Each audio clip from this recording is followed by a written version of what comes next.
I'm about to say something stupid, y'all.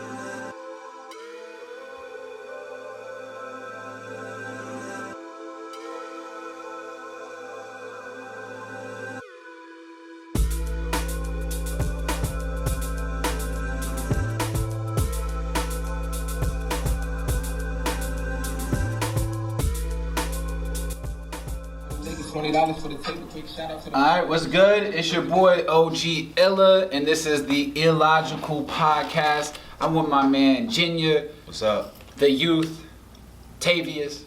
Tavy. Y'all niggas wild. and we got Thrasher Teasy behind the camera once again, Blue Flame Media. So, yeah, man, how y'all doing right now? Great. Chilling, man. Good? Great, yeah. Awesome. Back with the boys, I'm great. Yeah, this is episode 2, by the way. I don't know if I said that already. Did I say that already? I don't think know. I might not introduce It'll say it on every the- episode. It'll say it on there. Y'all get the point. Y'all get the point. So, so everybody doing good? What about you, TZ? You were explaining some issues. You tired of shooting females? Too many female pictures? Yeah, I feel like I need to switch it up with Switch just it up? a smidgen Okay. because I don't want to like scare away everybody. I feel like I'm intimidating a lot of people Okay. in the social media world from the 804 to You've the been killing it. 757. There's this one in particular that I've seen lately. I ain't gonna say it on. Hey, I ain't gonna incriminate myself. Okay. But I'll let you know. Okay. But yeah, man, that's good though. That's a good problem to have. It is. It definitely is. It's Yeah. like I guess a photographer issue. Well, real quick, which one is more guaranteed when you work as far as the money wise? Is it? Like people who have brands, people who have their own merchandise, their own Who brands. seems to be more serious, females or dudes, when it comes to that market? When you dealing with a female straight up, is she more serious about it, or is she trying Like to modeling in I general. guess in modeling in any aspect. Alright, so.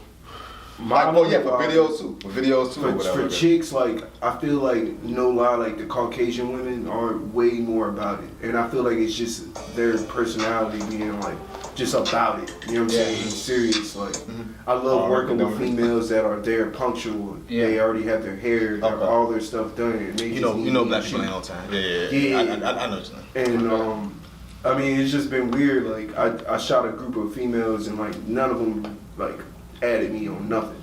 You know, Now, I know it's a big deal for pretty much anybody on social media, but photographers will let you know about that shit. Yeah. That's how they get their shit out. Yeah. I kind of just like see me. I'm a little different. I fall back. I just like, oh okay, I'm gonna fall back. And you're not You gonna, never know are you not gonna work with them in the other people. future? It all depends on Okay. what it is. Okay. You know what I mean? But that price goes up a little bit when you miss out on the on the ad. Okay. For sure. Nah, I did that for the water bill video shoot. I got so many pictures.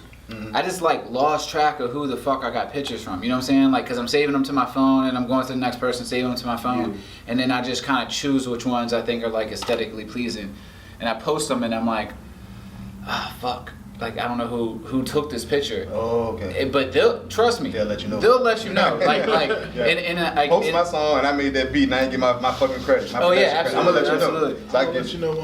Yeah. We just had that conversation. Okay, I let I him want my know. fucking Yeah, credit. yeah. Sometimes that's all that you doing it for. You're not even getting that much money out of it. He's getting no money. I produce drive-through, and now everybody knows. Hold on. But I have. But this is the thing about youth too. Okay. Yeah. He says that, right? Yeah. Then reposts nothing. Doesn't even get on social media. So what I need to ask you for? Yeah. Doesn't even get on social media. He's like, What difference do it make? You ain't gonna see. It's the principle. It's the principle. It's the principle. Okay. Maybe that might make you go harder. Okay. Maybe so. You know what I'm saying? I'm gonna stop atting them because I feel like your inbox is just Here's me. the thing. I could show you my phone right now, bro. It would like the numbers would make you sick.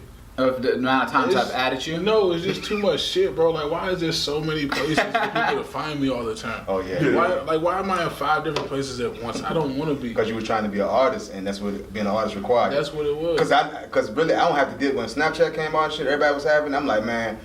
Other than using it for the deal with girls and stuff like that, I was in a relationship. For that. I didn't want to even go down that route. I'm in a relationship now, but I was in a relationship then.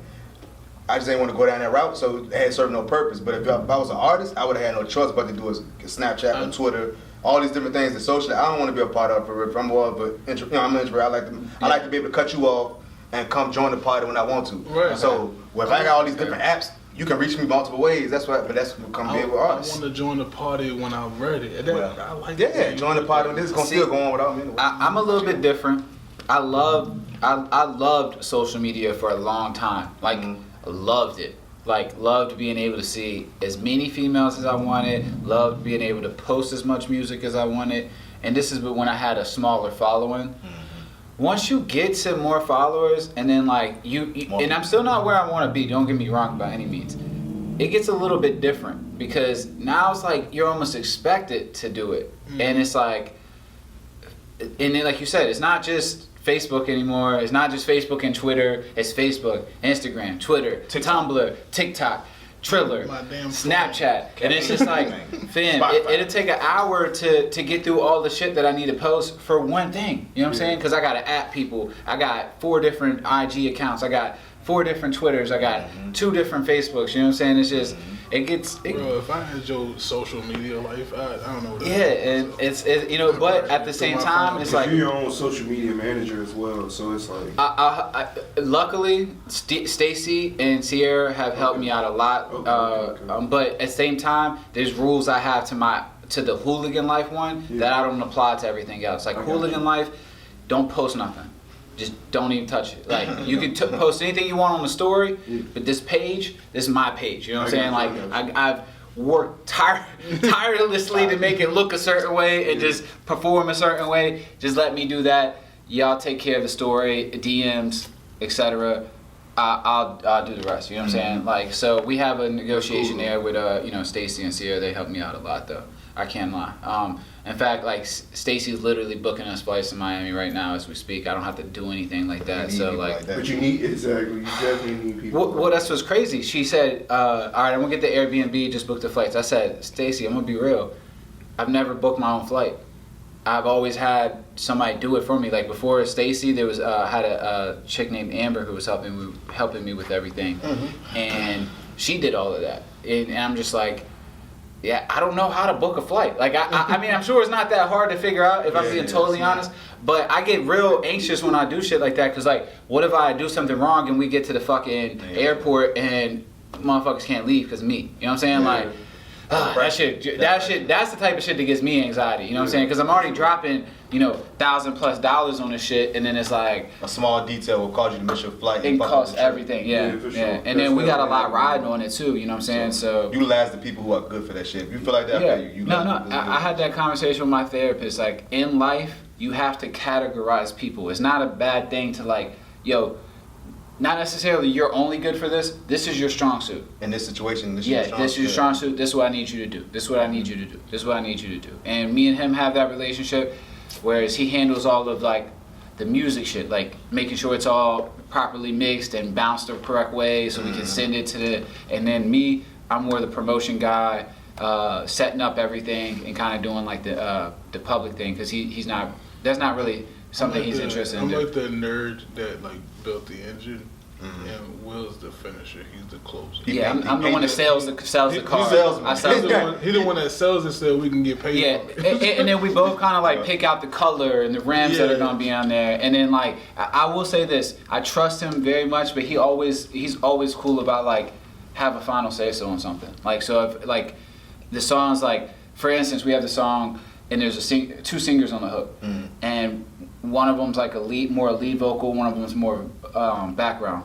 He liked the background one, and I'm like sitting there, and he could just tell that just like the anxiety that I'm having over the set. To pick which one. I really want the male to be the lead singer. Like I just felt it like in my soul, and he was trying to like, nah, listen to it like this, and I'm like, yo. I love you, man. I trust you so much, but please do this for me. And he's like, nah, I'm gonna do that. You know what I'm saying? And the song's great either way. So which way it worked out? The female, the background. It worked out. He let me do it my way, cause he could tell that I could not. It wasn't just worth it to you. It was like, it's not that big of a deal to where it could still work even more. It's gonna work either way. But for me, it was only gonna work one way in my mind. Yeah, cause it was a emptiness in the song with just her, or just her as a lead. And I felt I couldn't like she couldn't feel that like fullness to me like where he really like killed it. Yeah, he killed it. Sometimes you need the female to set the tone. I know. So but the thing is that song is like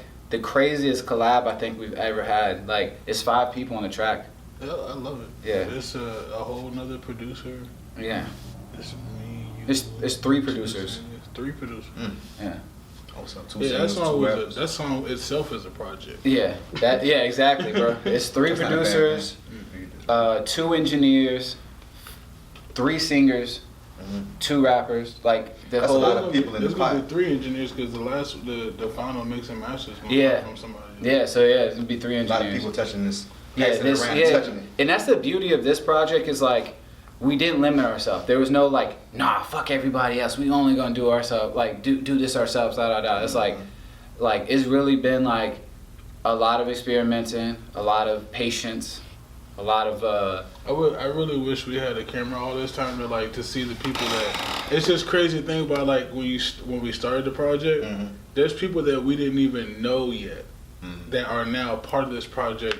Here at the On a high level, stage, too. at a very high level, Yeah. at the final stages of the project. Yeah. We're just now meeting people that have never become part of this thing Yeah. that started before we even knew it worked. Japo, Kodo. And you think about back like, damn, what would it have been if we didn't even go through the journey? What if we dropped it? Like, what if we just rushed it? You know what I'm Cause saying? it- just been closed-minded and said, we're just gonna do us. And The original collab is called Out of Pocket. That was the original one for this project in particular. It wasn't even supposed to be this project. I was going through a label situation, and I was just going to make a new version of my old album. That's how this whole thing started.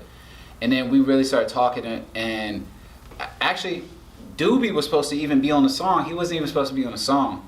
I did the whole song, and this is how I know if Youth really likes a song. The song will be done immediately. I got it back the next day with his verse on it. And it was so fire, I was just like, yeah, I'm gonna keep that. I'm not like what. And then public service announcement real quick. If you record with me, send me a song. If I like your song, I'm on your song now. So I added myself. background vocals, something. You know what I'm saying? Oh shit! When I that recorded this- actually was when I Nah, that was realized me. like how talented you were for your era of music was bagged. Cause I went to jail before we finished it. Yeah. But we had did everything besides like the final mix, and then I got it back, and he's in the slightest part. He's just doing like a very slight thing, but it changes the whole dynamic of the hook. It just fills it out so much. It's when you're in the background and the hook. In the back, Yeah. And I just hear holes and if I feel like I can feel it, now I want to feel it. no, But you absolutely. know what to do to feel it though. Like, Yeah. that's hard. That's a I skill want to set. hear it finished. Because Yeah. if it was that easy, everybody would just be filling up pockets on songs and making hits. But like the hits come from the pockets. Like when Future getting certain bags and he just ride a certain rhythm or a pocket. Or You talk about a thug or Yeah. any of them type of rappers, or you know what Yeah. I'm saying. You could take that and put that in your bag and say, all right. And that's not an easy skill set. Even not. I make beats at home sometimes. And I'm sitting there and I hear things. I hear pockets, don't know what the hell to fill them with. Yeah. So it's not just about knowing this is a pocket, I need to attack it. It's about knowing what to fill it with. And on top. you really, as an artist, you can't do it with every track either. Like there's some songs you just gotta be like, that's not ever gonna turn out the way I want it to turn out, and Sometimes. you gotta give up on You it. need that collaboration. Yeah, but there's certain songs, and that song taught me a lot for this album to the point where I'm coming back like, it's not done yet. We do, and then we take the song from what we thought was an A to like a whole nother fucking level, and that's it makes really your A special. like, oh, what was the shit I thought was sweet? It's another level past. Yeah. So that was really like a C, where I'm really at an A. Yeah, now. I thought I was at A, but I'm Exactly. teaching That gotta be good too.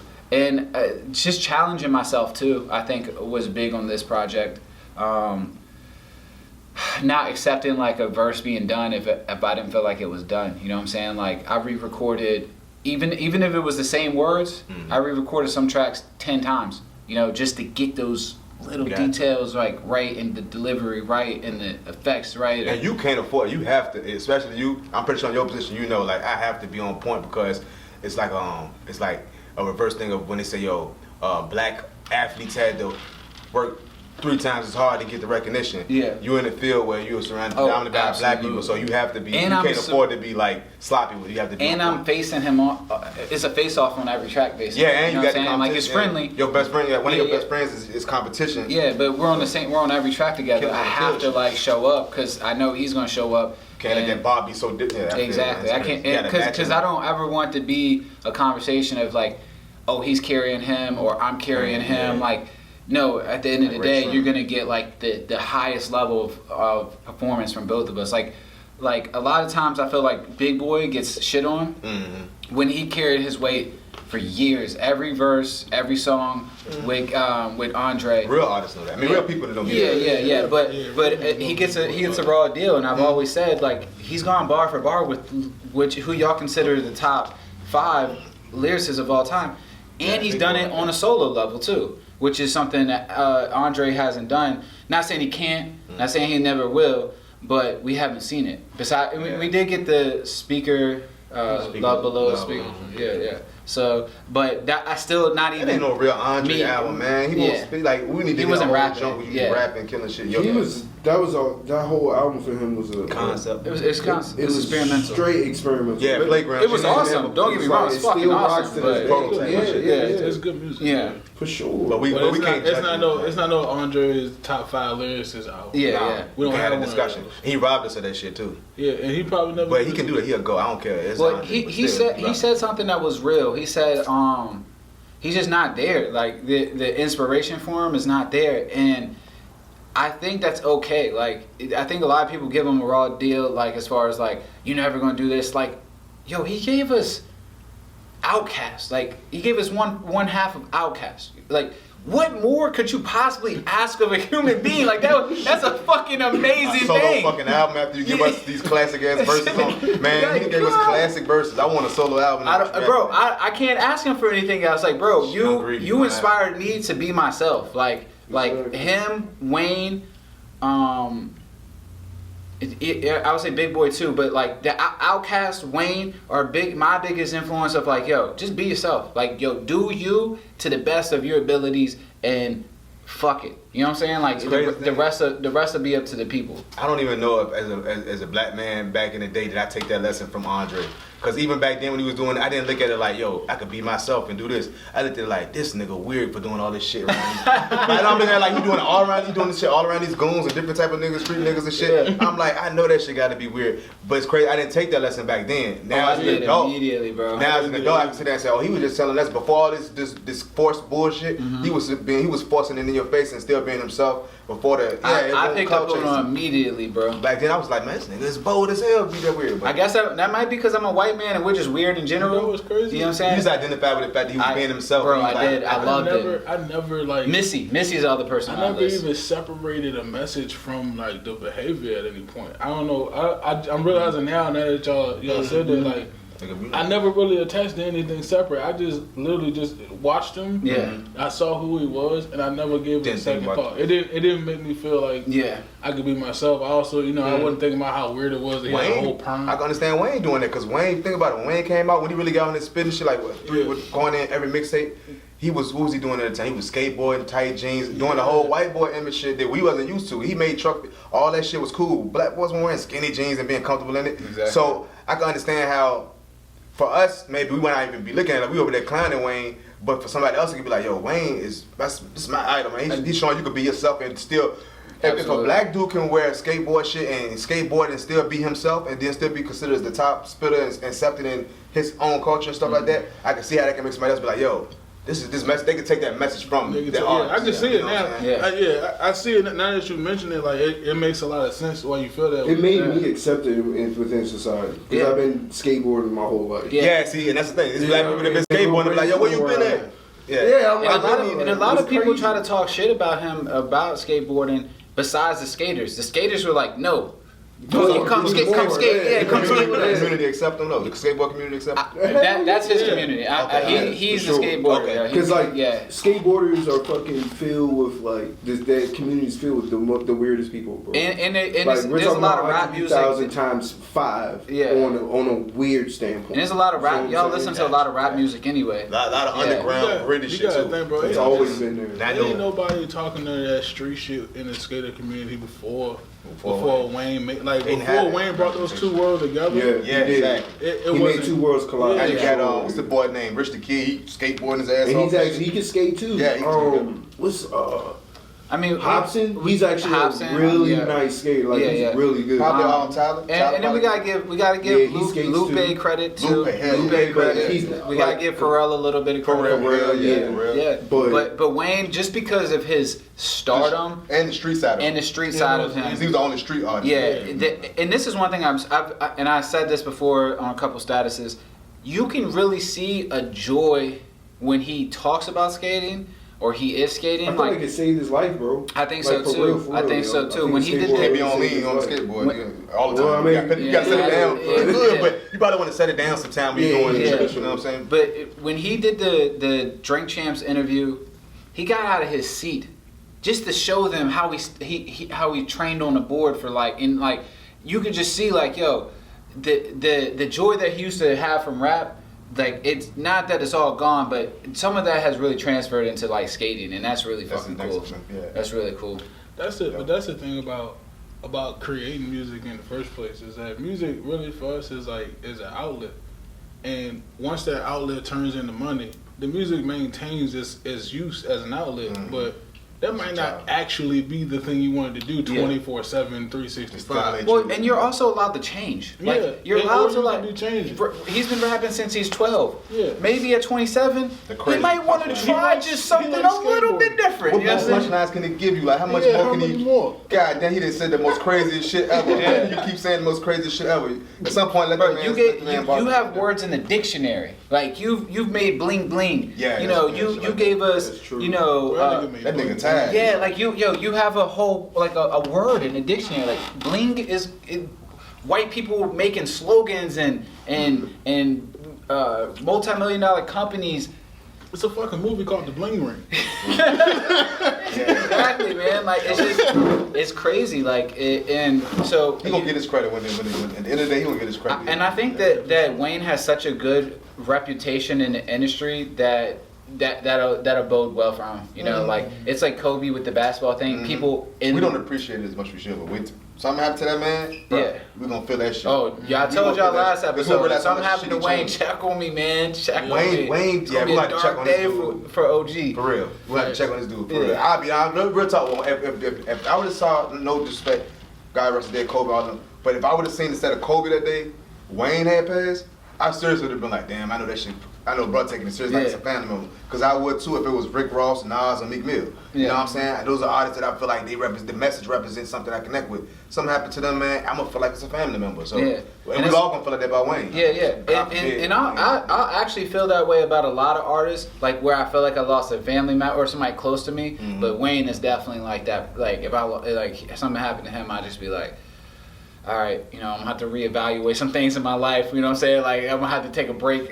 Something, because that man has really inspired me. And Missy Elliott did that. Ludacris, like, word of mouth is still in my top 10, and that was a big moment for me. Just like, we talking lyrically or we talking both? Like, I like the shit he was doing visually. Missy, like, he was the baby before the baby. Like he had But you gotta give credit to Missy and Busta, because their visual game is just so. That's Hype Williams and shit too. Yeah, but it was beautiful. Like, they weren't afraid to take chances and be weird and just like. That's what music should be. That's what I feel like more artists should, even the street artists, make your videos fun. So even somebody who maybe they're not living the street life, they can look at you and laugh at you like, this boy crazy. Yeah. And still Baby get it. does it. Yeah, Baby does it. Baby does a perfect example of being fun in his videos, but he really talking some street shit. He really killed somebody at Walmart, but he's fun as hell in the videos. He's likable. You know what I'm saying? But I will say this, like, that's why you know that little shopping cart shit we be always pushing and shit. Yeah. I'm like, yo, is he trolling because he killed the nigga in Walmart? Oh, I didn't even put that together. That's a whole bar. Like, he didn't even have to sit. That's a whole bar. That's crazy.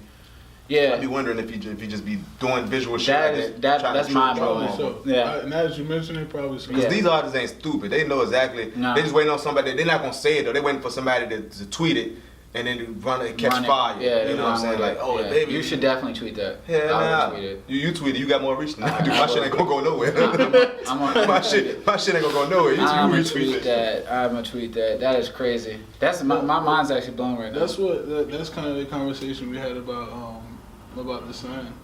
About the sign? About the video for the sign. Yeah. you know, we could do a strip club song in a strip club, but everybody's expecting us to do that. Yeah, but if you do something different, like we have a different idea plan for it, don't say it. We'll tell you off camera. I'm not gonna say it on camera. But that the principle is the same. It's just like it. Of course, we could do a strip club. That's how I know this shit is gonna be serious with y'all, because when you get to the point where you can hold back ideas and things, you know how when you got something sweet and hot, you like, yo, you gotta know about this. I gotta release this. But when you sit there and like, hey, don't say nothing about this. That's how you know it's something there, because it's like, yo, you're not pressed for people to know the ins and outs what's going on. You just like, yo, this shit gonna be dope. It has been very hard. I know it's hard. It's probably easier for him, but it has been very hard for me. You know how hard this shit is for me? Because I just want to say something. I just want to tell everybody. Experience this. It's hard to have control. Like, especially when you know you got, yo, I got some shit. Because out in life, I was made Kareem or Waterfield or some shit. I'm in that jump, man. That shit going send, post, like that shit going up, like that shit's going. It should be like that. It's hard to be like, yo, let me sit on this shit because I know this shit gonna blow anyway. Let me sit on. Well, the good thing about both of those songs is they didn't take off, like they took off, but they didn't. They've. It's been a gradual thing, and it's also been at a steady pace. So it didn't burn out quickly. Like Kareem went like a year and a half, 2 years, man. Like for real, it kept going, and it went beyond. Even sometimes where I was even enjoying it, like to be honest, like because I'm like, yo, I did put out a whole album. I got a bunch of fire on here. Other shit you want people to do. Yeah, and I'm like, I am more than Kareem, but embrace that. There was times when I was in my bedroom before all of this shit, before Zone came out, and I even had a song that kind of hit like Sour Power, like. I was just begging somebody to be like, yo, I like your music. You know what I'm saying? Like, I like you. You know what I'm saying? And I listen to you. And I put out music for years, and I fell back and studied and re-put out music, and you know, nothing was really catching because I'll be honest, I just wasn't there yet. I hadn't found my style or my sound, whether it be sonically or aesthetically. Like it was a lot of, you know, growing.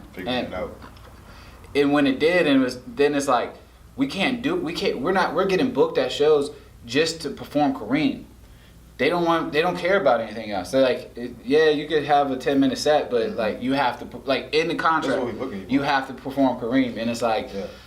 After 2 years of and put, you know, it's great, like because like again, I'm blessed that we still have fun though. Yeah, we still have fun, but it's still like you want to be able to perform them other James. You know what I like about Kareem, about performing Kareem now? Yeah. Is that because it's been so long and people do know it so well. Yeah. We don't actually have to perform it anymore. So it just comes on and we just have a good fucking time. Yeah. You can do crowd participation, put the mic on that bitch. And we do. We get really creative when Kareem. And we don't have to do the whole song anymore either. Yeah. We'll do the first hook, verse, second hook, and then kind of like.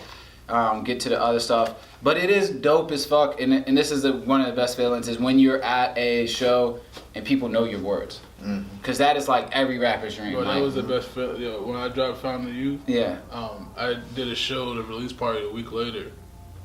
It was the most people that had ever showed up to a show for me ever. It was like 25, 30 people, which may sound crazy. No, man. But they was literally all there to see me because of the album. That was the first time it ever happened. Yeah. What I wasn't expecting is while I was performing, these motherfuckers were going to start singing the songs. This album came out a week before that. Yeah, that's dope. That means they listened to it enough and they knew the words. Oh, it's amazing. It's amazing. And that was some of the features aren't great, but like... It's true. I tell him this all the time. I'm sorry. Tell you don't say the other shit on camera. Yeah, some of the features weren't great. But by the way, them niggas you had on that album, fuck them niggas. It was terrible. No, there was two of them in particular that was just like. At least you keep them concealed. At least you. Yeah, they were just garbage. But that album, and he thinks his other album, his album 25 was better. I don't think so. This album, there's some songs on there that like. Man, I just wish I could have been there to help him promote it and push it because they could have been even bigger. Yeah. Oh, bro, that's the whole reason right now that he's sitting here and we've done all the things we did. Back in the day, we knew each other like 2010. It was, I literally met you the month before I found out I had a kid. Yeah, so it was a long time. So you found out you had a kid? My daughter was 6 months when I met her. Damn, that's crazy. That's crazy. Like, see, sometimes you think you had bad experiences, man. I don't know what I'd do if I found out you robbed me of 6 months of me not being there for my child. You robbed me of 16 months. But black men ain't supposed to care about their kids and shit, quote unquote. But we the generation that actually give. And his daughter looks just like him, so it's not even like a deniability cause. Like his daughter looks like a a little female version of him. First time I saw her, I was like, oh shit. Like imagine being on She look like Chris Brown too. She does. Imagine being on Maury and they put the kid up and they put his picture up and you know they boo because like it obviously is that guy's kid but he's denying it. That's his daughter. They're like, boo, boo, that's his daughter. Like, bro, it's crazy how much they look alike, and it's crazy how much your son looks like it looks like Amber. It be like this sometimes. Yeah. He looks just like Amber. Yeah, He looks just like her dad. How old he is? Yeah. He's 4 months now. Yeah, but I mean, like it's like a spitting image of his like of Amber. If you met her dad, like, and it looks even more like him. Cause he got the round head. You know her dad's like a dude, so he's yeah, her dad's a dude. Right. So I just want to ask you because I know you got a daughter. Would you rather have a gay son or a thot daughter? Because this came up in the barbershop. I'm going with gay son all day. It's two gay sons. Yeah. What did I say in the barbershop earlier? I think I said thot daughter at first. At first I said thot daughter because my only reason was because if my son was and my beliefs, what I was raised on, if my son was to die a gay man, whatever, and I repent for that sin or whatever, which he could be doing a lot of other sins and not getting heaven for. But that particular sin, if he's married to Steve or whatever, and goddamn he dies and don't repent and rebuke that lifestyle, my belief and what I was raised on is that he's going to hell. I want to see my son in hell. I want to see my son in heaven. That's the only reason why I said that. But then when I got to thinking about the headache of having a thot daughter and the different price, the money you're gonna spend and getting yourself out of jail for when I'm not getting all different type of stuff. I'm probably gonna be in. That's when they give you the life sentence. Why would you pick that though? Why would y'all pick that? Why would y'all pick the gay son?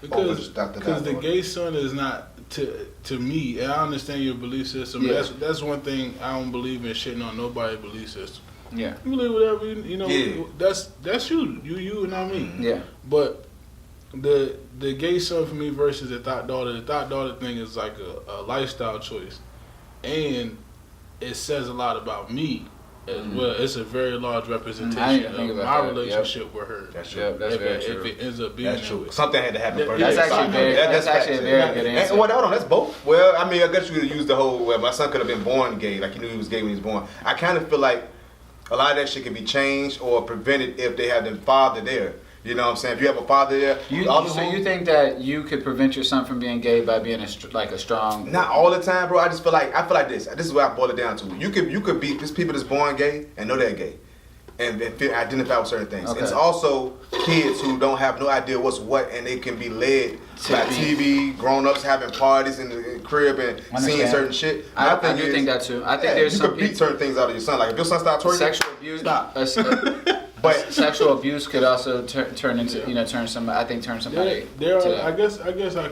Sexual abuse definitely can turn you to but it's not only see the LGBT community would like you to believe that everybody that's gay or bi was born that way and they felt some of them was abused and turned that way. Some of them was led that way through media, through parenting. Mm-hmm. Then they found that they liked it, but there was maybe their dad was there, or maybe it was a better structure. Maybe some of them wouldn't. Some of them still gonna be gay, but I do agree that it could go both ways. I do think you could also just be born gay and that's just who you are. Too. I think I would rather just the main thing is I believe the gay son is just gay. You know what I'm saying? I don't, because I just, and that's something I can't change. Yeah, you know what I'm saying? Like, but so is the thot daughter. No, but I think that she ain't gonna stop liking dick because you mad. Yeah, but there's a way to help with that and do it the responsible way. Because she could be a porn star and then she's not really a thot. She's a professional. She's a professional, and that would ruin Pornhub for me. but you ruined Pornhub already. He ruined Pornhub already. Remember the time he posted the video on that joint? I'm like, I don't ever want to be on Pornhub and type in interracial, and then and that is one of the tags. You see, I see Will on it. I see him on that joint. You see this nigga on your screen. Bro, I throw the phone and just fucking. And just the safety thing with the thotting is like, you don't know, she could get raped, she could get put in situations, she could get AIDS or HIV. Some people will argue that you deal with the same kind of things. Yeah, the same. Raising a gay son, because same thing. I agree. Raising a gay son, like Tony has his beliefs, There are some people that believe the same thing to an extreme level. Like To a super I extreme. don't believe that Tony would ever just randomly beat up no gay dude on the street because Hell he nah. believes. No, Yeah, but there You are know, people but that there do are that. there are people that would. Okay, I I agree. just seen the video. I agree, Yeah. but there's gonna be things that you could train. All right, that what I'm picturing, I could train my son to prepare for these type of things. Whereas like you can train your daughter, but at the same time when she's dealing with certain type of men or certain situations that she might put herself in, because she's thotting, not just being sexually active. There's gonna be a whole nother type of level of unsafety. I'm all for duality. Like I'm like the number one advocate of duality. Yeah. There's two sides to every story. Yeah. But I'm 30 years old now. Mhm. I've been waiting a long time to be wrong about this. It hasn't happened yet. Females with strong father figures just don't turn into whores, bro. I agree. It's been 30 years and nobody's proved me wrong yet. I gotta believe in science and the statistics that are in front of me. Well, because Hold on. I know. Lawrence Fishburne, was he a good dad? Because his daughter turned out to be a porn. We don't star. know. Probably We don't know. He probably wanted to. He's a celebrity there too. But I don't think He was that. shooting the Again, I don't think a porn star is necessarily. She wasn't a porn star. She I'm not gonna call did her it a despite porn him. star. She did it despite him. She did Yeah, one so- porn yeah. video. That's not a porn star. Well, I still think a porn star is That's a tryout. different than being a thot. Because I think you're if, Yeah, you're right. He's bucking for anything. you're establishing a career, and it's not gonna get something I necessarily want for my daughter. But again, you got to be at to the point where it's like you got to let people live their own life and express themselves the way they want to. Y'all So, go fuck the porn star? No. I have. yes. Oh, you did? Yeah. Hey, Yeah. all right, hey. I didn't know she was a porn star at the time, and she's not like major, but she's definitely a star. A star. Yeah, she's a star. I don't know why I was so proud of that. It probably was toxic that we proud of the fact that we. Oh no, she's bad. She's super bad. That's why Yeah. I'm proud of it. And I'm proud too, but man, I feel like I started her on that angelic job, head, like just the Yeah. softest, When I was fucking with her, she was doing it in most the amazing. the stairs in the back room, you know what I'm saying, at the school and shit. Then after that, a year later, like, yo, you know, such as do flicks now. I'm like, huh? And then come to find out she damn sure was in some big budget decent jumps. And I was like, and she was straight too. They had a maid up, they had a dog up, all that shit. I'm like, damn, this is girl used to fuck in the woods at the library and shit. You know what I'm saying? But, you know, as Maybe you started her. That's what I said. I should be ambitions. proud of that shit. I should be proud of that shit. Why not? Well, if she- You probably could be proud. if she She was get already rich- being a porn star when you messed with your jump. Yeah, I didn't know, but after the conversations we had, I'm like, oh, okay, I can see it. Yeah, I understand. I understand. It makes sense. Yeah, but It's not yeah, an everyday thing, so like I would probably just use it as like a milestone in life. Just Yeah. like, yeah, that happened. yeah. There's a lot of things that maybe I shouldn't be proud of, but it's like, yo, you only live one time. I Like, that. why? Why does it matter? You know what I'm saying? I had fun while I was doing it, and I should be ashamed of Yeah, I was human, yeah. I goddamn could it. go down a rabbit hole on that subject. yeah. There's so many things. Oh, my Yeah, bad. go ahead. And I was about to ask y'all how y'all feel about that subject to lead into the Dwayne Wade son thing. Like, the son, y'all, what y'all feel about that then? Now we already talked about whether you have a gay son or a thot daughter. Okay. What about a trans child where you have to and you got the bread to pay for the Oh, operation? no. while he's still young? No. You know what saying? I'm not paying for operations. If you want it bad enough, you'll get it done. That's how I've done everything in my life. I had to earn everything I did. You Yeah, had to earn but also you can't make that decision till you're 18. Facts, yeah, like what the fuck is wrong with Wade? Like, I don't know that there's been giving them too much. no confirmation about if that kid is got the is gonna physically transition. Oh, I thought that they had already discussed that. No, I don't. Okay. There's been no news All right, about my that. bad. All right. And again, I'm not gonna sit here and tell him how to parent, but I do think that 18 is my limit. Really, 23, 25 is when your frontal lobe is done developing, and when you really should make any decision as far as drinking, smoking. Financial. If you're being realistic and just like, or not realistic, if you're being like, just No, realistic, like right. honest. Realistic was the right word. No, because realistically, 18 is the time. You could be drafted for war. You Are have to talking pay about if you taxes. say 25. Yeah, Okay. yeah. 18 is 18 is more realistic. yeah, but and I'm But not. 25 is ideal. Yeah, and 25 is ideal for anybody, and that goes not just for that. I think that's for drinking, for smoking, for doing any type of drugs, doing anything that could alter your body, because your frontal lobe, you're literally like not even fully developed as a human being yet. But again, I smoked weed for the first time when I was 14. I didn't really start really heavily smoking until I was 18. But again, who knows what type of damage I've done or growth I've stunted for my own self by drinking heavily, smoking heavily before my frontal lobe was developed. But what if like the shit with Dwayne Wade and his daughter, his son, or whatever? That child ain't even at the age where you should be able to let them. I feel like Wade was trying to be too progressive on this topic, where he's like, "Hey, we're learning from her, and she's teaching us things." And I still feel like somebody has to be the parent. You still have to be able to say, like you just saying, your frontal lobe not developed yet. Yeah. It's cool for you to come talk to me, tell me your feelings and what you're into. Cool, we gonna nurture that and we gonna deal with it the best way we have. But we not gonna be going on doing no press run and no publicity shit. Talking about we're not doing that because you don't frontal lobe and develop yet. I don't know about the public being so involved in it. I think that's kind of too soon. Like that. But he couldn't rate one. He said his son, daughter. Yeah, I'm sorry. I'm trying to be. See how difficult it is for men. Real quick, see how difficult it is for men to talk about certain things where we trying to be respectful. Y'all consider us toxic assholes and shit when we're really not. But sometimes we try to tiptoe around. Sometimes it is difficult to express it fully without being insensitive. Offensive to somebody. Yeah, you know what I'm saying. But everybody trying to be offensive. But his child is. I don't believe in the press run, but from what Dwayne Wade has said is this kid has felt like a girl since she was 3. Or he didn't notice it though. That's what I'm saying. No, he did. He did. Okay. But what do you do when you're 3 and okay and again I tap you, but does that change how you feel inside? We gonna see. Listen, we gonna see like we was talking about the barbershop. When it start off at like 2, it better change if you feel inside. But no, but for realistically though, all right, you start off at 3, 4. You dancing like a girl doing some little feminine shit. I notice it. I'm gonna tap you, boy. Stop doing that. Girls do that. Don't you dance like that. Blah, blah, blah. After I gotta keep saying it, and after a while, I notice that you kind of fix up when I come around. But I come around, I catch you doing some feminine shit. After a while, when you like 7 and 8, and then by 10 it's still there. I'm gonna have a real conversation with myself. Like my son just might be gay. Yeah, or it might feel like a girl. Might feel like a girl. Yeah. They don't even sound right disgusting, but yeah. And I think that it's definitely more prevalent now because we have the internet. And everybody got a voice. And also the media, again, it goes back to what we were talking about last time. They've sensationalized it, so like it's a clickbait now. It's something that is getting them money. And that's one of the problems that I had with the way that they're carrying it, because I don't know at what point it transitioned from I'm being supportive of my kid to like I feel like now you're looking for attention because this is a hot button issue. Mm-hmm. That's what I'm saying. I don't know what you're gearing up for. You know what I'm saying? Like it feels to me like retired now. You setting me up. Yeah, you retired, and now you and Gabrielle trying to figure out what to do with your money. I don't know what you. It feel like you setting me up. And Gabrielle already saying you like this. There's nothing wrong with eating a man's ass. And she's saying little things like that.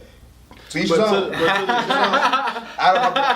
each his own. To the transition. I'm scared to find out. The transition. I don't know. Yeah, it's amazing. I won't know. It's amazing. Valentine's Day was lit. All right. Somebody ate Captain America's ass. Look, somebody ate Captain America's ass. Oh, that was the wrong chocolate box, man. I love it. It happened one time. It happened on like accident. Like, all right, so I'm with the shorty. It was my birthday. We're gonna get the story. And I'm like, we're drunk as shit, and I'm like, yeah, it's my birthday. I want something special. So I'm thinking I'm about to fuck her in the ass, like for real. I'm like, that's what I'm thinking. Yeah. So she goes, okay, I got you. So I'm like laid down on the bed, like like this. And shorty threw my legs up. Fam, first off, y'all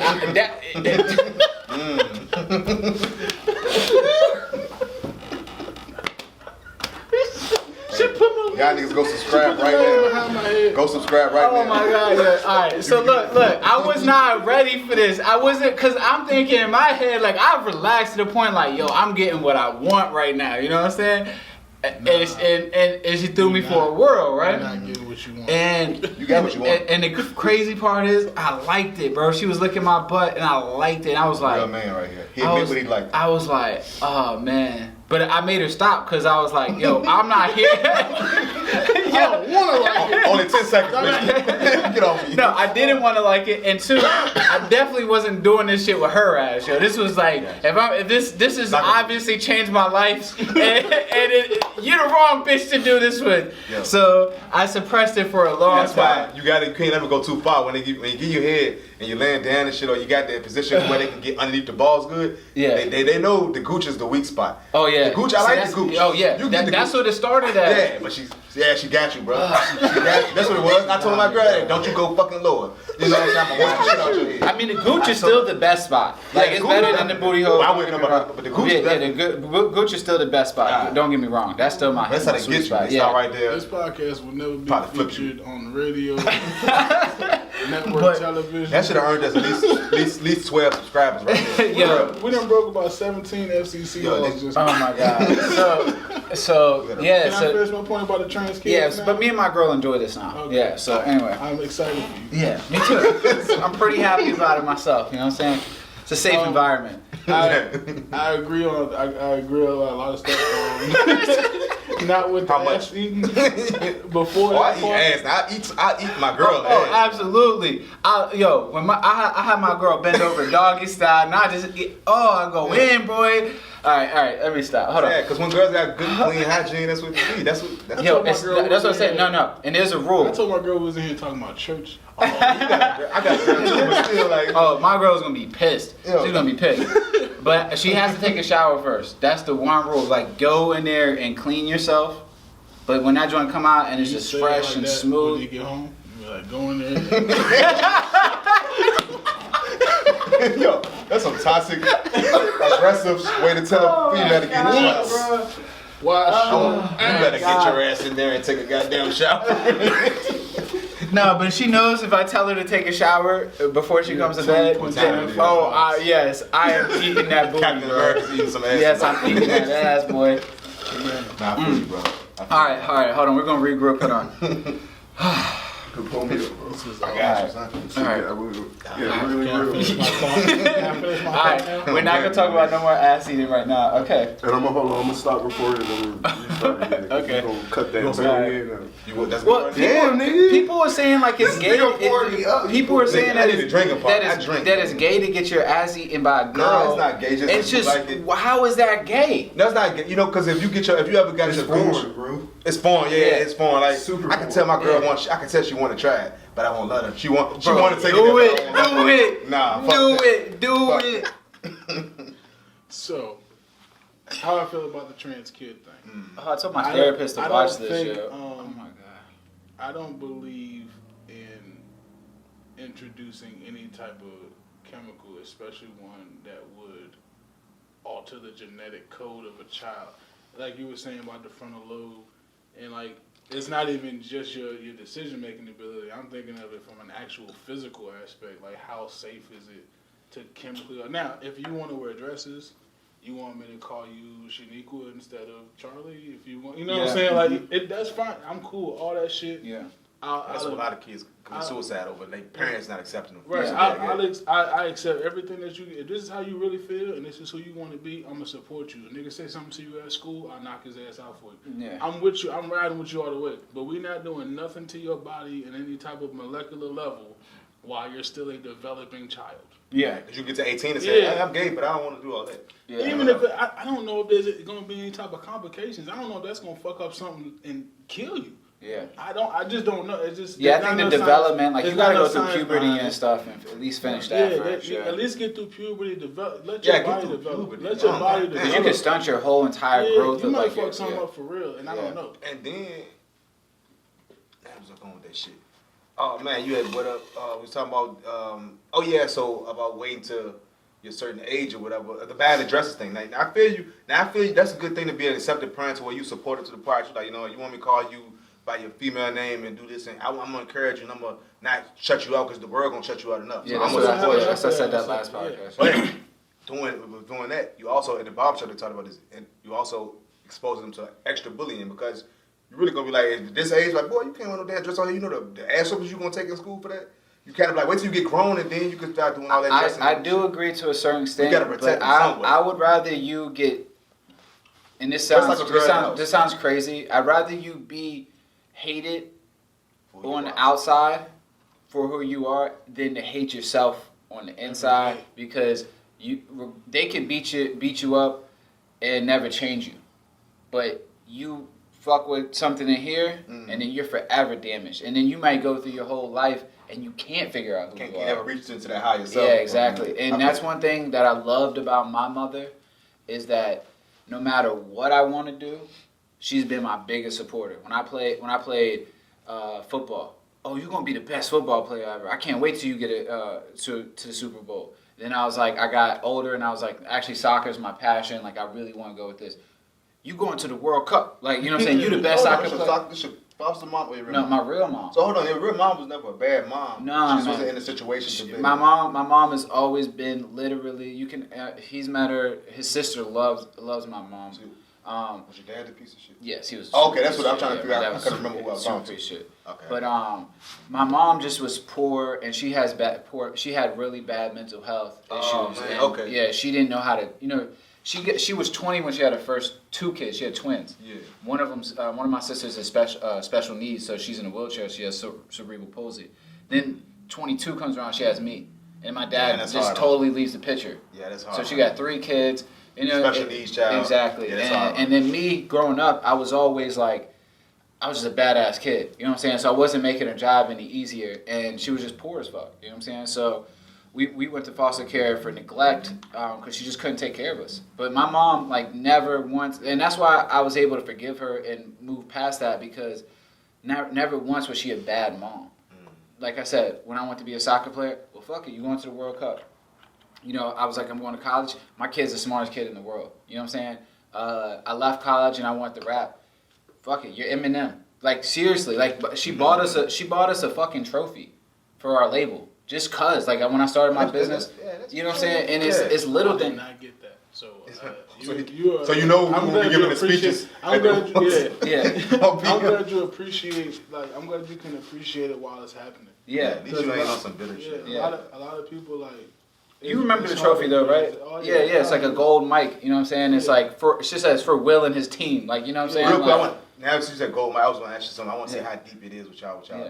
Y'all remember the shit online before it was social media shit? It was like little shit like we would battle online through typing. Oh, hell yes. Gold mic and shit. I was just talking about yes, yeah. that shit. I'm on my rap name, Cino. Was it a gold mic? Was it gold mic? It was something where it was a website. You go to the battle. I met a lot of rappers that I still talk to today. Or maybe they don't rap anymore, but I met them through that site. Like, I had a whole rap beef on that website with like 5. Everybody did that. That was patrolling when we didn't know what trolling was. Yeah. We would talk shit. There was a Facebook group too. I was in a Facebook group for that. Because later on, so I went to that. That was like the first one, and like honestly, I was always hesitant at first because I was like, yo, if I spit something hot, somebody's gonna steal this. Yeah. But we didn't care back then, and I don't even know if people knew how to copy and paste at that time. Like, you know, it was a long time ago. Yeah, it was called Gold Mic, right? Yeah, I think it was something like that. I cannot remember the actual site. If y'all really rapped and all the shit back in the day in middle school and stuff, y'all definitely know what we talking about. And then it did transcend into YouTube for a little while too, because people would rap it type to whatever the beat was. For real? So if you go to like, it's not as much. That's something different. You see a little bit of it nowadays, but like back in the day. Bro. So you mean to let how the beat playing and there's the beat, the cadence is dropping, then have the words popping up like typing? No. Like you just type your rap in the comment section. Oh, to the beat. To the beat. And the person, that's the only thing about that, the person is reading, they gotta have that cadence and know. Yeah, so you're basically making the flow to whatever you gotta write. But that's how you write your shit. But like whoever's reading is making their own flow. But that's like, so that's your inspiration though. Oh, so we're all writing our inspiration to that. And I wish I still had that old account. Fuck man. What was y'all names back then when y'all was rapping on that type of shit? Oh man. Mine was C-Note. So illa.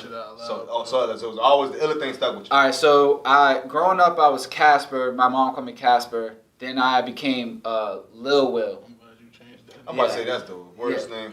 My mom still sometimes calls me Casper. It's a good nickname, but but I had, and then I was Lil Will. I had these fucking jeans in middle school. You can ask he actually probably remembers them. They were bleached with stencil letters, so it said Lil Will. So I had them joints. Yeah. I don't remember those. Ask Tay about them joints, bro. Yeah, I'm pretty sure. Yeah. That's how I got Brittany Jones. Oh, you It's like, pulled something? oh yeah, Alright, cool. yeah, I you know what I'm saying? I was out that here shit. killing it. Okay. Oh yeah, absolutely. Yeah, he pulled Yes. Now it wasn't shorts, it was jeans. It was jeans, whole, you know what I'm saying? Yeah, no, South props on Pole that, jeans, you know what I'm saying? But You made what you used what you had and made it work. Yeah. Like back then I used to wear Dickies and couldn't nobody tell me, I don't care what type of Jordans you had on. Man, my hair was nappy, all that shit. Like Meek Mill, I had the nappy cornrows, but I put on them Dickies and them black flays. Now you can't wear black flays, but back then I could wear black flays. I don't care for how fresh see, you back was, then you man. couldn't wear the white You flays. couldn't tell me shit. Like I you thought could, I but it was like the black flays with the hard flays. Yeah, back but then. yeah, black flays was my shit. Yeah, I had every type of flays. I had the black ones with the red gum bottoms. Then I had the white ones with the clear blue gum bottoms. I either had the black or the white, and every year I would get the black. I would get both, because I could match them up. Yeah, and I had the white and the black, bro. But you used to go in with I did, bro. I would be interested to hear your story with the whole Rick Ross, connecting to Rick Ross, and you used to wear black flays and Dickies. What you mean with Rick Ross? When I said about Rick Ross? You said That he was like one of your biggest like you connect inspirations. with his. Like, he was like one of your Waynes. Yeah, Ross is, but what you mean with the black, how to connect with the Because black? didn't he always wear It's those? just it's just that the kind of music Rick Ross made. It seemed like. And then mixed with the Dickies and the. Wait, hold on. Okay, no, back then. Did you wear the Dickies the Dickie shorts that were so long? Bro. They were like short. They were like. Bro, I pants? had size. My waist back then, you know, we wear that shit back then. Yeah. My waist size, I would go in there asking them for 40 something and 40. Let me get a 42. And I remember one time it was somebody about like you size, and it was one of my cousins actually, and you know what I'm saying, she gay, so she was like, nah, cuz, she was like, bruh, you can't wear a 42 because I wear a 42. But back then, that's what absolutely. we wore our size. And you wore the 3XT. Yeah, 3XT. So I was buying 42 shorts and I shit. literally miss those days. I do. Like it looks horrible when you It look looks back horrible. at it, but at the time, bro, I don't know. Compared to what's going on now and all the Summer gender shit, switching yeah. and all that, like, Yeah.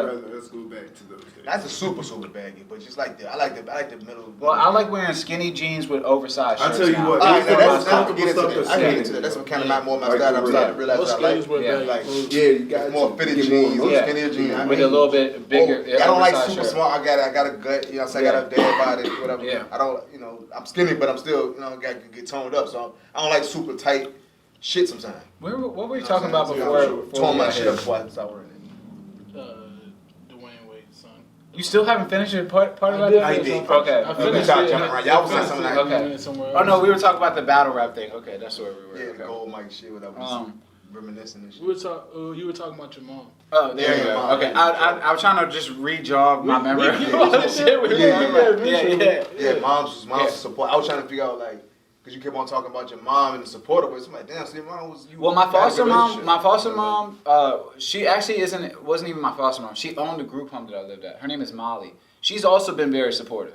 Like, she's been super, super supportive. So I've been lucky to have these people in my life that are like, you know, behind me. Mm-hmm. Like, you know, in the group home, kids kind of come and go sometimes. I happened to stay there for a long time.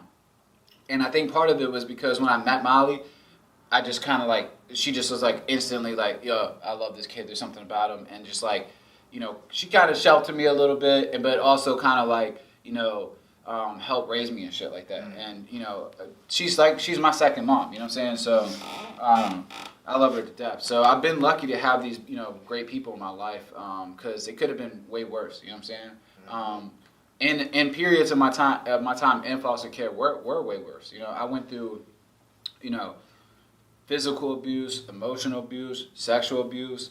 I went from foster home to group home to detention to living with my aunt. You know, like just so much shit. Have you ever been adopted through all the group home shit? Was you ever just straight up adopted? All right. So the first foster home that I lived in, they wanted to adopt me, but if you get adopted, then you can't see your parents at all till you're 18. Your parents lose all their rights. So you can't see them, or you Can't do nothing. That's crazy. Yeah, and she was like, your mom still wants to be in your life. It's not like she's not trying, so we're not gonna do that. Like if it was just if it was like my dad, I've been like, absolutely, fuck that man. Yeah, like you know what I'm saying. But I'm not gonna ever lose like touch with my mom. So, but yeah, and then you know my mom, you know, while I'm going through all this, she's still dealing with an abusive boyfriend and trying to get away from that situation. And you know, luckily now my stepdad Lee, he's just like a fucking awesome dude. You know what I'm saying? So Stepdads are underrated, man. Yeah. Underappreciated, man. Yeah. I was raised my whole life by a stepdad. Stepdad. Yeah. Oh, so we all. What about you, Tom? nah, his family still his mom. Okay, your dad, your original dad. OGs, Oh, that's what's yeah. up, man. All right, Yeah, that's what's up. Yeah, that's super old school. Yeah. Okay, yeah. Like I guess, And like that's why you got the morals you got and shit. yeah, Yeah. like regardless, like they could probably hate each other, but They gonna stick together. Yeah. Yeah. They not. I Yeah, I was yeah. like that. No, but honestly, that's how I am too. though. I'm being serious. If I get married, if I get married, yo, you're with me. We signed this That's why I contract divorce in you. blood. Like, we signed this contract in blood. One of us gotta die to get out of this, baby. Oh, I know exactly what I'm asking. I want to take this conversation. Have you ever been married before? Hell no. Well, I feel seriously, I feel like I have been married before. I've been in a 9-year relationship, but I never been actually. You on in the ring paper, of it, yeah. You know what I'm saying? 9 years is a But, long you know, time. it's- How'd you get? it's- Hold on, what's up? It's just funny. It's funny to listen to people like I used to feel the same way. Like, do we in this forever type shit? And then I also used to feel like if I was in a long relationship, it was the same thing. Yeah, It's like it's not. it's not. You know what I'm saying? Like I understand. You know, a 9-year relationship is a long ass time to be with somebody. Yeah, But it's kind of like a comparison, like when you be like, oh yeah, having kids is tough, and people were like, yeah, man, I got this dog. The dog is really hard to take care of sometimes. You know what I'm saying? Like, I bet you're having a hard time with the dog, but you're not understanding. You know what I'm saying? I have a whole kid. There's a whole human in my house. Yeah. There's I a can't person just in leave here. her in a cage. Yeah, I can't Can't leave him send in him the- to the kennel and have them look after him for a couple days. On real talk, you Yeah. leave a pet in the house all day. So you're right. Yeah, I can't leave no baby in the house and Damn, just go man. do whatever I want. That's hilarious. So Yeah. like, it's the same thing with marriage. Like, bro, I know this because I was in that relationship for 7 years before I got So married. you was married before the situation now. Are you married? Yeah. now? Yeah, he's I divorced was married now. before. I'm divorced. Bro, how old you is? 30. 30. Yeah, okay, you lived a I lot. got You lived a lot of life. married when I was 27. Good, because I got some questions I want to ask y'all. Man, I know that. I've been waiting to get with the fellas. Boy, Go goddamn. ahead. All right, so Hit us look. up. So look, right, all right. So, because now, you know, it just feel good to finally get out and be around some niggas, you know what I'm saying? Talk, you know what I'm saying? Be a man for a second. Goddamn. All right, so what are your do's and your don'ts when it comes to, like, just as what's things that bother you that maybe in society say shouldn't bother you? But you know, deep down as a man, you're like, I just can't roll with that shit. I ain't rolling with that. Give me an example. Okay, well, all right, well, let me give you a better example. All right, so your girl, you have a girlfriend or wife or whatever the case may be. Let's say she wants to be an artist, and being an artist requires her to do a lot of networking.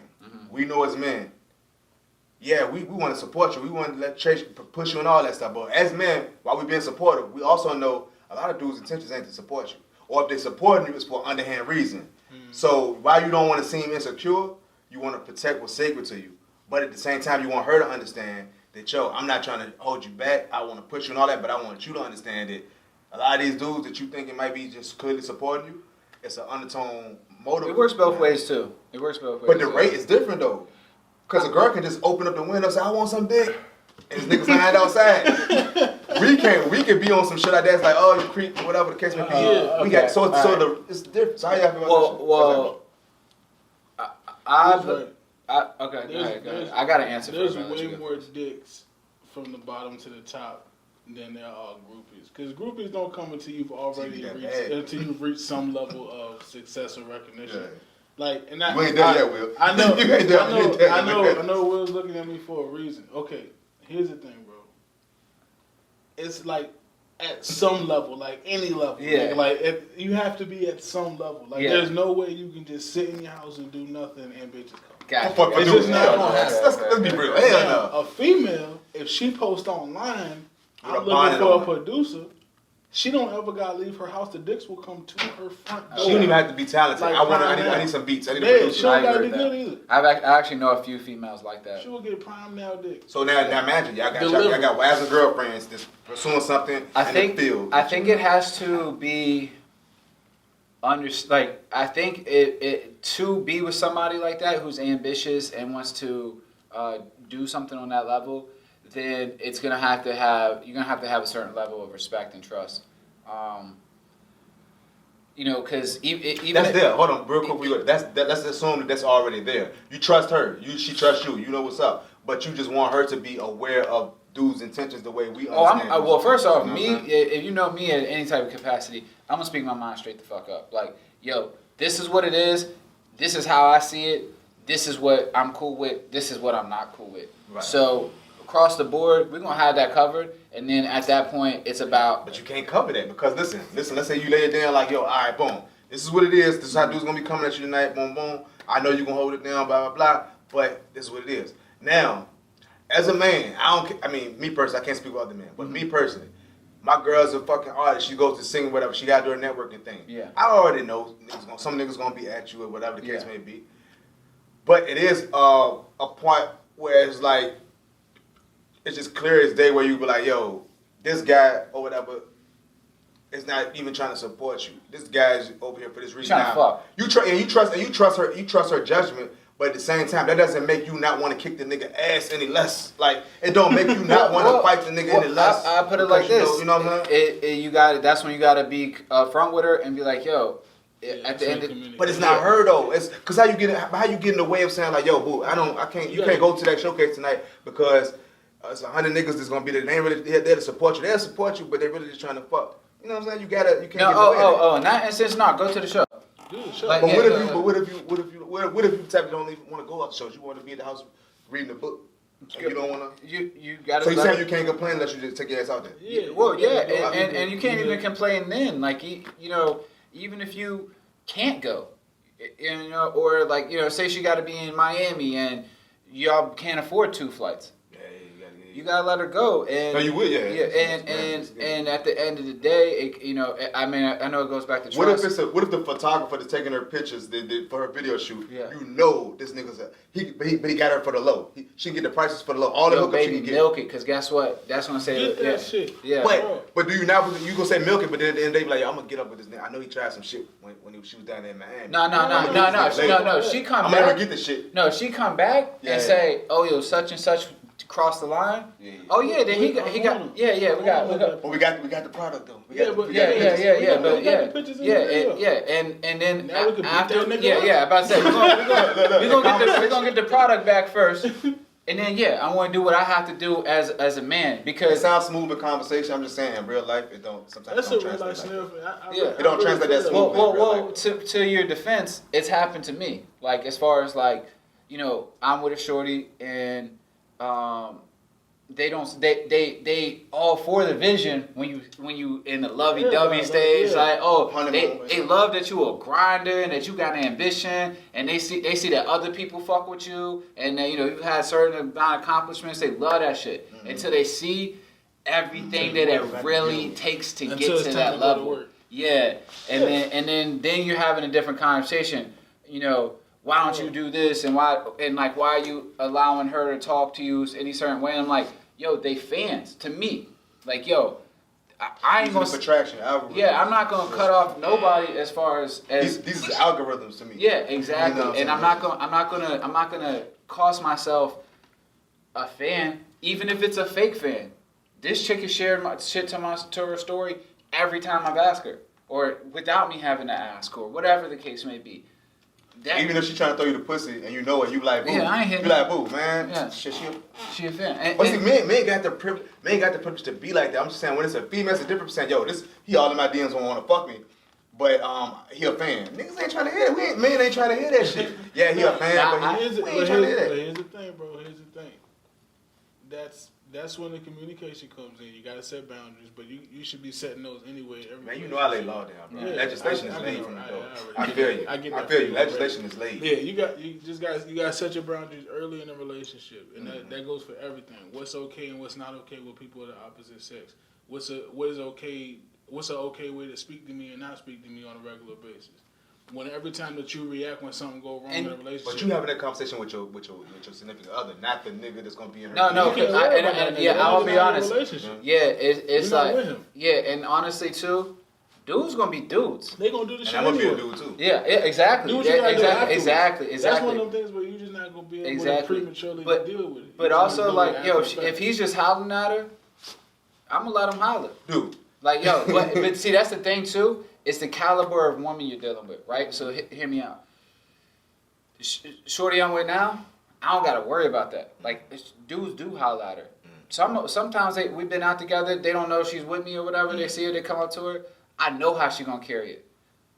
Other girls I've been with, They made me stress out because I didn't know what the fuck they was gonna do. I didn't know if it was gonna be. Yeah, no, she was. You know what I'm saying? I know Shorty was gonna cheat on me like first chance she get, and that's the thing, bro. You gotta carry those. Like you really gotta come down to it. Like yo, you fucking with a real woman or you just fucking with a bad bitch? You know what I'm saying? Like, see, for me, my girl does that too. Like my girl does all the shit that what you like. Oh, I seen. So and the way she handled the situation that you posted on Facebook recently.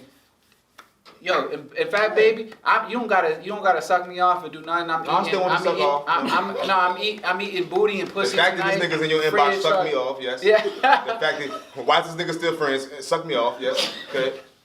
Continue. Church.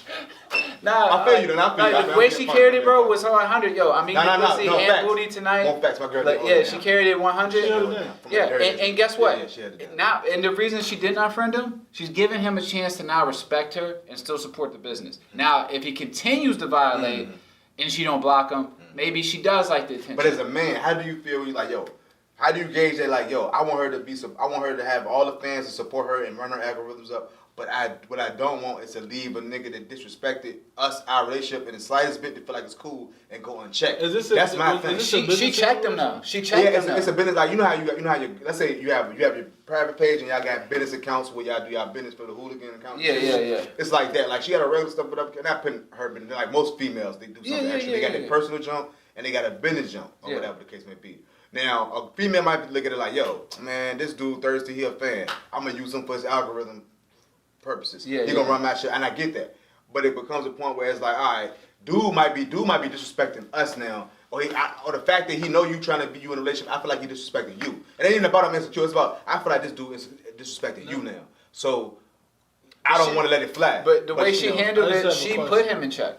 Yeah, she did. Now it's up to him. Like yo, if he come again, now if he comes again, now it's like, hey boo, you either got two options. I handle it. You can block it or I'm gonna handle it. Like, and that's the discussion you have. But if your shorty's not putting them in check, then there's a whole nother discussion. Fuck this dude. What's up with you? Yeah. My girl ain't got that problem. Yeah. I see that. She handled it right. Because there's a factor in there that I need to know before my opinion formulates. Okay. What kind of business is it? Cosmetic clothing. So it requires. Sometimes it might require you to have a photo shoot with a photographer who's creepy, who's not like my boy right here, Tony, who's a honorable motherfucker. Go get the bag, go get the money, put the products first, and go get you your turnaround quick and all that shit. Everybody not like Tony. Some dudes are just straight up creeps, and they want to say, hey, I'm not telling you a specific scenario to happen. I'm just saying like I know this horror stories. That's why I'm like, yo, one of us gotta start interviewing some females like, yo, tell us your photo shoot horror stories. Because some of these girls got real crazy stories about these photographers that's trying to take advantage of them and shit. Yeah, so y'all got to send that to me so I know what to not do. Yeah. What you mean? Yeah. So I do not be like the other video. Yeah, I agree. I think me personally, the way I look at my content, if I'm shooting a girl, if a dude's not in your DM or saying some wild comment on the post, like I didn't do my job correctly. Okay. But see, I'm single though. Okay. You feel what I'm saying? And what I'm trying to accomplish is a lifestyle. So you're saying like if a dude's not wilding, you didn't do it sexy enough. He feel like he ain't or it's just not hot enough. Yeah, gotcha. Because you feel like after I'm done with you need There's some validity to that. That's true. There's That's validity to that point. Yeah. I took that picture on my page that has like a group of females on there. Yeah. Somebody that I knew from I follow all of them. I'm not just following them because they're bad. I'm following them because they're active on IG. And they're doing that. Yeah, and they're doing what and now I'm gonna support you, you support me. Yeah, like-minded people. The reason I ask is because there's a difference between my wife works at Wells Fargo and the dude that's sitting next to her know that we're in a relationship and he keep trying to. That's a different level of disrespect from my girl's a waitress at Hooters and there's this dude hitting on her at Hooters. Like you right, yeah, you right. He's supposed to be hitting on. You know what I'm saying? Doing what a nigga supposed to be. Yeah, he doing what he's supposed to be. But hold on, but that's a different. I feel you. But and I'm okay with everybody shooting a shot once. I'm gonna be real. Like long as you're not my peoples, I expect that. Try your hand, my nigga. Yeah, try your hand. Because honestly, you might teach me something. I might need to have my eyes open about this bitch. You know what I'm saying? Real shit. Like, hey, yo, you holla at her and she gave you attention? Oh, good. I'm glad I found out. Now we're done. You know what I'm saying? Yeah. Or Yeah, you gotta have Money that. or oh, shorty held it down. Yeah.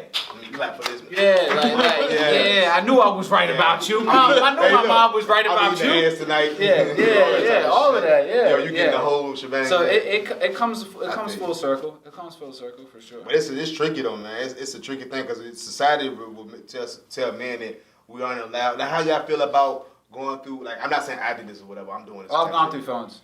Yeah, how do y'all feel about that type of shit? Like going through phones and things that society said men ain't supposed to do because I don't do it anymore. We got two different personalities. So. How y'all feel about the way society makes men feel like we shouldn't do certain things? Like if your girl's laying next to you, it's 2 something in the morning, her phone go off. Society will make you feel like you're not supposed to glance over there and see why is her phone ringing at 2 o'clock in the morning. Versus you're supposed to feel secure. I wish my shorty's phone. You know what I'm saying? My girl don't do that If you either. cheat, you better put that bitch on silent. Like, Have some respect, goddamn. Yeah, but nah. How y'all feel? I don't go through my girl's phone anymore. Like the girl I'm with now, I don't go through her She phone. don't give you that reason. She don't give me the vibes. Yeah, like nah, she don't don't. either. She's Right. even offered to be like, you know, even when we've had moments where it's like, you know, there's some tension or maybe some doubt or just like I need reassurance or whatever. She'd be like, yo, just go through my phone. You get like. Then you should like leave the phone there and say, I'm going to go get some groceries. I'll be right back. And go out, get out the car, leave the phone right there, like you can go through it. Yeah. Just to show you. Yeah, I know her password and everything. You know what I'm saying? See, I don't know let's see. I know my girl's phone password. She got mine. I thought if I knew her password, I'm doing too much. It's like, man. Well, no, I didn't ask for it. I never. She. My girl did too. I was like, I want to know that. Yeah, She don't have my password. What she did. I'm not saying that there's for a reason, but for me, there's sensitive stuff about him. There's sensitive stuff about people that I'm in business with, and if I had a personal phone, she could have it. But there's a lot of information here and I'm not saying she would do. He don't want nobody to know about his kinkiness. He don't want nobody. There's a lot of sensitive information in that phone. but for real, and I'm not saying she would do anything. Yeah. But I expect the same thing if he was to do all our business, that he wouldn't give the information to his girl. Because our bank accounts are, information's been on there, stuff that we've had to swap. I can't risk it. Hackers don't. And I'm not saying she would do it. It's just a respect thing. Like I respect him. I respect Stacy. Yeah. All these people that I'm in business with that I have their information. I can't do that. I can't do it. Compromise. And you might need to get a second phone. Man. Yeah, and I'm at that point where I should separate my business from my personal life. Yeah. But for her, I don't have to go through her phone. But my old girlfriend, fam, them exes, man. Ooh, what's the wildest you try to found, man? Bruh, exes, yo. I ain't talking about it because you're gonna get me mad as fuck. I know, bro. I know it. See, there's one text message, and this is honestly another reason I don't go out through the phone. Sometimes you see shit you was not prepared to see. Oh my God. Yeah, and it hurts your soul, yo. It hurts. And there's one text message that is the whole reason me and my ex aren't together. Like I can't not look at her and not see this text message. And you know what I'm saying? It's not like a picture or nothing. It's just some shit she said, and it's just like, okay, we're done here. I have never gone through a girl's phone. Either have I. Ever. Y'all deserve some round of applause for that. Y'all do. I've gone through every girl's phone I've Maybe y'all had never besides had the current one. a crazy toxic motherfucker. Then again, I've been single for like 9 years. So you been a side nigga the whole time. I came from Cincinnati. No, you won't get no credit for that. Hold on. You get no credit for that, yo. Because when you a sad dude, I'm done. you learn. You just go through you go through a lot of you go through certain different things, man. Bro, I'm just like I don't That's know, crazy. bro. I've never been a side dude. See, that's But another I thing, man. have fucked mad. I have fucked mad chicks that are in relationships. But Sad dude. no. A side dude is like a consistent thing. Yeah. I've never been like been a dude. So you had one night stands with niggas, girls. Yeah. Instead of like. Yeah, side dude is like y'all are having like a whole fucking relationship. Yeah, we having an affair. On top of her relationship, Right. right? Never- And you're aware of the, No. Yeah. Like, You just, okay. I just do me, bro. Nah, you can't tell me you've been single for that long and not been you might not know you was a side nigga. My you was a side ex-girlfriend, nigga. I told this bitch, I said, I am going to be single probably for the rest of my life, and I've been sticking to my word. Yo, I'm I've proud been of focusing you. on myself, I'm yo. proud of you. What happened? Why do you feel like that? Because something happened to make you feel. It's always someone. It's always that one chick that do Nigga, something. I can tell you why. He was just like- He's a free spirit, bro. Yeah, bro. He's just on his own wave, and he Okay. just likes to do things when he wants to do them. Okay, so it's authentic. Pretty It's just much. authentic. Yeah. Okay. Yeah, like I just like You're a unicorn. I'm my own boss. I Like, bet it's I'll- believable though with you. Yeah, like everything's by choice. Like it sounds like the idea of a relationship when it comes to me sounds cool. It looks good on paper, but in reality, it probably No, is it's not. It's yeah, not. like bro. my It's lifestyle, not. the way I I said that live, shit it's on just not camera. gonna work, bro. You been a sad dude before? Like, have you? I had a career out there. I'm just saying, my most of my adult life was being a sad dude. So when we transition into a relationship, Tony, Yeah. Jay, Did you like it? What sad? Yeah, I Yeah, like that was sad. some of the best years of my life. Oh my god. The thrill of fucking somebody else's girl and her being. I had situations where I See, spent the night, I used to get that thrill off of cheating. I was a It's better when you're a sad dude because you ain't got no guilt. No, see, I never so for a long time I had no conscience about that shit. Like it was like a thing for me. Like this relationship has been the first time I've been like, and I'm not officially in a relationship, but this situationship I've been is the first time I've been like, all right, I ain't fucking around. You know what I'm saying? Like, You got but time to waste. but I've been a habitual, unfaithful person since I was 16. I mean, every girl I was with, I cheated on them, and I was happy about it. Like I'm like, okay, I got you at here from 9 to 3. I got other shorty you a from rapper? 3 to 6, Y'all need that and then life, from 6 to I ain't never- to It's not toxic when you're a rapper. When you're a rapper, y'all need that Oh, lifestyle I for was material. really living I gotta that live it. lifestyle, bro. I gotta And live like it. I said, I would fuck other dudes' bitches. I would fuck whoever. At one point, I feel special? had like 3 girlfriends where I'm literally just like shuffling them through time periods. Like, yo, you here from here. This one I'm That's like a selling. whole nother career. Yeah, I was selling. You That know, is a thrill. I was selling drugs. So I was like, I'm home all the time. I'm smoking weed Oh, yeah. and getting pussy. All the pretty girls want to come fuck with you because you got the weed anyway. Yep. Yeah. And I'm fucking all of them. And that's just how I was living life for a long time. Like, I really didn't think, I honestly, at one point in my life, decided I was like, yeah, I'm going to sell drugs the rest of my life. And then I got, That's when you need friends right there. That's when you Yeah, need whoa, a like- friend. Yeah. You need one good friend. That shit Be sounds like, stupid as fuck. Nigga, what you say? No. Molly, my second That's mom, hilarious. I told her this shit, and she said, and then the next phone call I got from her was like, oh yeah, I'm cutting you off. Like, I can't deal with you right now. And I was like, I was confused at the time. I was like, fuck it. You know what I'm saying? And then when I went through all my legal shit, I'm like, then I sat down in jail, and you're like, yeah, why did I make all these decisions? Like, what was I? And then you're like, oh, well, drugs did play a big part of it. Big Pablo major. Yeah. Noriega. I mean, I was selling a lot of drugs at one point, and I wasn't doing anywhere near good enough to make this fucking decision. You know what I'm saying? But like, I was doing all right. Like, I wasn't buying houses and shit. Like, you would have thought I was fucking like over Should've here. been on some different Yeah, I should have been on You some. was living life. You was young living Yeah, life. so yeah, there was a different point in my life that I was just a habitual cheater, and that thrill for You me. got the thrill from cheating. Oh my god, it was a fucking See, he amazing. ain't had to duck frying pans and shit. Yeah. You ain't. Oh no. I got slapped one time. And I got punched in the chest one time. And I had a necklace on with a pendant, and she punched me right in the pendant. I had this big ass fucking bruise around my chest. I wonder how he'd be if he had an actual child. Cause all of that Playboy, I done fuck mad bitches and shit. It's a whole different lifestyle when you got a child, the baby mama. Oh no. See, that's why I've always been the pull out kid. I've always wore condoms.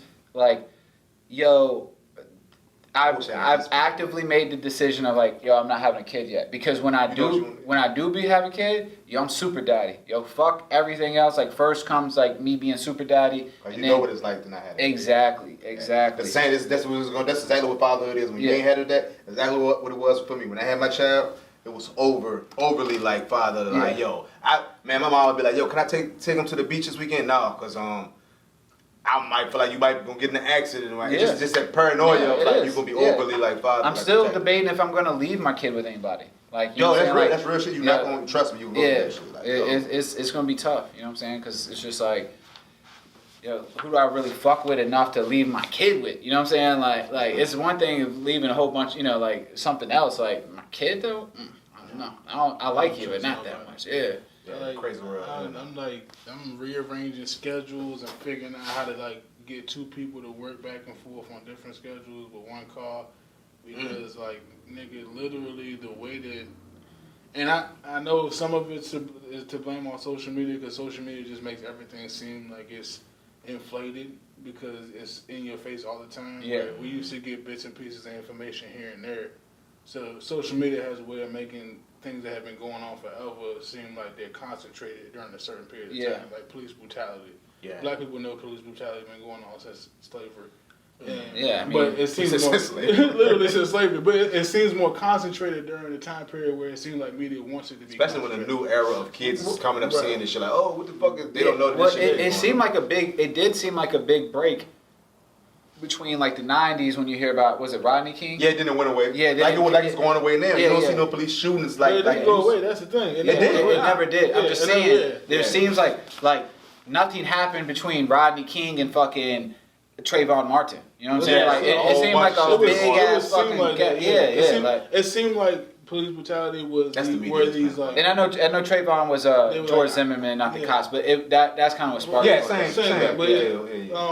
But yeah, that's the way it seemed during our time period because it just felt like they were isolated incidents. We only heard about it when it was significant. Like it happened, Rodney King was significant because it was filmed. Yeah. Not because he was anybody special, not because the cops did anything different than what they do to other people. And it was significant too because he turned a negative into a positive. I mean, he wasn't necessarily a positive person, but he used that media attention to excel another type of career for himself. From what I know, he wasn't bitter about it. From what I think I know, I remember it knew it happened before me, and there's so many other situations where I could go study instead of the Rodney King shit. Yeah. But from what I understand, I believe he might have been like towards after it all happened, he was kind of like forgiving and peaceful about the shit. Yeah. Which I would have been way more like hostile about it, but. Yeah, man, and that's the thing too. How do you ever get past it as a black person in America? Like I have thought about this, and I don't have an answer, so I'm not answering for anybody. How do you That's a perfect segue actually I wanted to talk about Black History Month. Oh yeah, because you just say something about that, then go yeah. How do you get over it as a black person? Get over what? America. like America. Like how do you accept that you were a slave? If the bought, sold, beaten, raped, killed, everything, then you got freed, but you weren't really free. Right. Then you got to fight for literally everything, like rights to vote, right to share a fucking sink with a white person. Mm-hmm. Then after that, you get pushed into every ghetto, and then you get beat by the cops, and then drugs playing in your community. Just okay. And we don't have to go through the whole horror history of black people in America to understand, like, to the fact that none of it's really stopped. Oh man, none of it's really stopped. So right. So how do you ever get past that? Man, I don't get past a lot of it. I don't get past the systematic bullshit, the structure, the cops. Not all. I got a cousin that's a cop. I don't look at all cops like they're bad. I damn sure look at all white people like they're bad. Facts. When my mom was in an accident, you know what I'm saying? We need ambulances. We need cops. So my thing is, I try not to get mad at the structure. I try not to get mad at people per se because of your skin color and stuff. You don't really get over that shit, man. You just know who with you and who ain't with you. That's how I feel like 2020, I know who with us, who with me, and I know who ain't with me. Because I feel grudges for less shit. You know what I'm saying? Listen, as a black person, though, how you gonna go? Like, I know some people that go through life for like, every white person. That's gotta be a fucking negative ass experience to always look at any white person. Mine's gotta be fucked up. As bad. It's the exact same as growing up white and feeling that way about black people. But they don't see it the same. It's the same thing. I can't look at every white person like, hell no, I don't look at it like that because when my mom got in an accident and the car smacked her head on, guess who was right there waiting for her to call an ambulance? It was a white man. When I got in my accident on the highway, 2 cars hit and then the dude kneecap was sitting over here and all that shit. Yeah. And I'm still in shock trying to make sure I get my insurance shit covered so I can take my pictures and shit. Guess who's out there getting the dude out the car? Hey man, put the phone down, call it, and get me back on point. Like, snap out the shit. It was a white dude. Yeah. Not saying that a black dude could have did it too. But I got clear examples that it's not people, it's a system shit. We talked about this last episode. It's the recipe for racism is ignorance and experience. You got white kids and black kids on opposite sides of the world. You got people that live in communities where they never see the other one.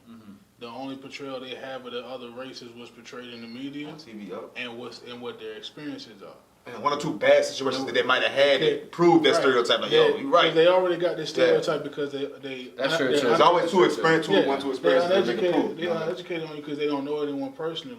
Then and that could have ruined the first couple interactions. And a bowling alley. The first couple interactions with a person of a different race could determine your entire outlook on that person. Yeah, because it could be so bad that it's like traumatic for you. Yeah. You don't know. Suppose your first, it's for a white man. Suppose you trying to give black, you're on the fence, you don't really know, but you're trying to give him a pass, and like, I'm gonna try to rock with you, and you get jumped. Yeah, or like the first time you get robbed, and it's traumatic for you. Yeah, and it's a black person that does it. It happens to be a black. It could be something. I understand. And then all these things start getting solidified. Or you a young black kid. All you see in the media is that white people got all the money. White people making all the decisions. They want you to be poor, and this starts circulating in your mind. But you haven't formulated an opinion yet. And then you're hanging out with your friends at the park.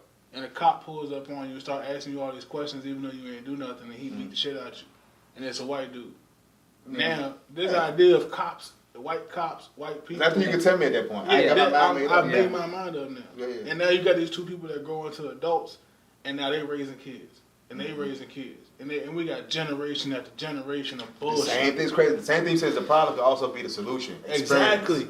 Experience is where we end it. Experience is where it needs to be caught. You can't do nothing about ignorance. Yeah. I can't help that you grew up in an all-white neighborhood and didn't see no black people till you was 15. Yeah. I can't help that you grew up in the hood and white people don't come over there. You never seen yet that all white people aren't the devil. Yeah, you haven't had an opportunity to be educated on it. That's why it's up to every single one person needs to make sure that every time they go out into the world, they're projecting positivity. They're being a light in somebody's life.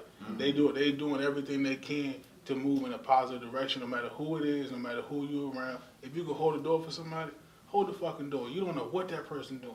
You don't know, this dude may never have met a black person, never talked to a black person. You held the door for him at Chick-fil-A.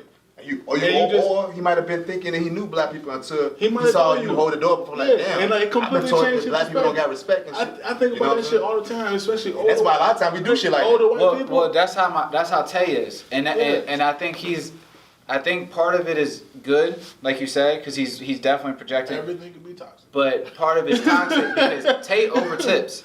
He'll overtip the fuck out of somebody. Like where a normal person would tip $5, Tay will tip 30, 50. Yeah. Why is it? Because black people don't tip. That's the stereotype. He's black. Yeah, I can understand that. I can understand that. Yeah. I've definitely been in a position where I'm like, yo, all right, I really don't want to tip, but I got to because it's looked at like we don't tip. Because if I don't tip, it seems like I wasn't going to tip. I ain't know. And we proud for people. We ain't finna look broke in front of you. We like, oh shit, I got the money, bitch. What you talking about? And that's what I hate about him is because, like, bro, I know he's got the money. I know that, and everybody that knows Tay knows, like, yo, he drives a fucking Escalade, you know what I'm saying, and has an Audi at home just chilling, you know what I'm saying, like, but to him, he's like, yo, these white people ain't gonna say shit about me. Like, I tip I'm not gonna like the rest of these black friends. It's overcompensated, but it comes from a psychological thing, man. And he says it. He's like, yo. You know what's gonna heal racism? Podcasts. Like Joe Budden did hit on something that I can't say was facts. Podcasts will explain the world to the world. Like, we will get to a point where it's because, remember, everything was like, oh, we need to have a conversation about this. We need to have it need to be talked about more. Now everybody want a podcast now. So and you're getting. I like how there's a lot of mixed podcasts. Like you just seeing some of the most random people like having podcasts. Like that's one thing I love about Joe Rogan. He'll invite he'll invite anybody to the podcast. He's invited Klans members there. He's invited pro-black people there. He's invited scientists. He's invited super Christians up there. And all he does is just pick the fucking mind. He just wants to learn. Yep. And then I like that. And I've seen him literally go from like, nah, Bernie's a fraud to giving Bernie his support. Like, yo, actually, this man, after he's come up there, like, yo, this man's actually, like, legit. And, like, he's stood on everything he said. Now he's pro-Bernie. Like, before Bernie came on there, he said Bernie was a fraud. And then after interviewing Bernie and then seeing everything that Bernie's done, he's like, oh, no. I get it now. And that's why I like people like that. Remember when I used to tell you about Joe Budden?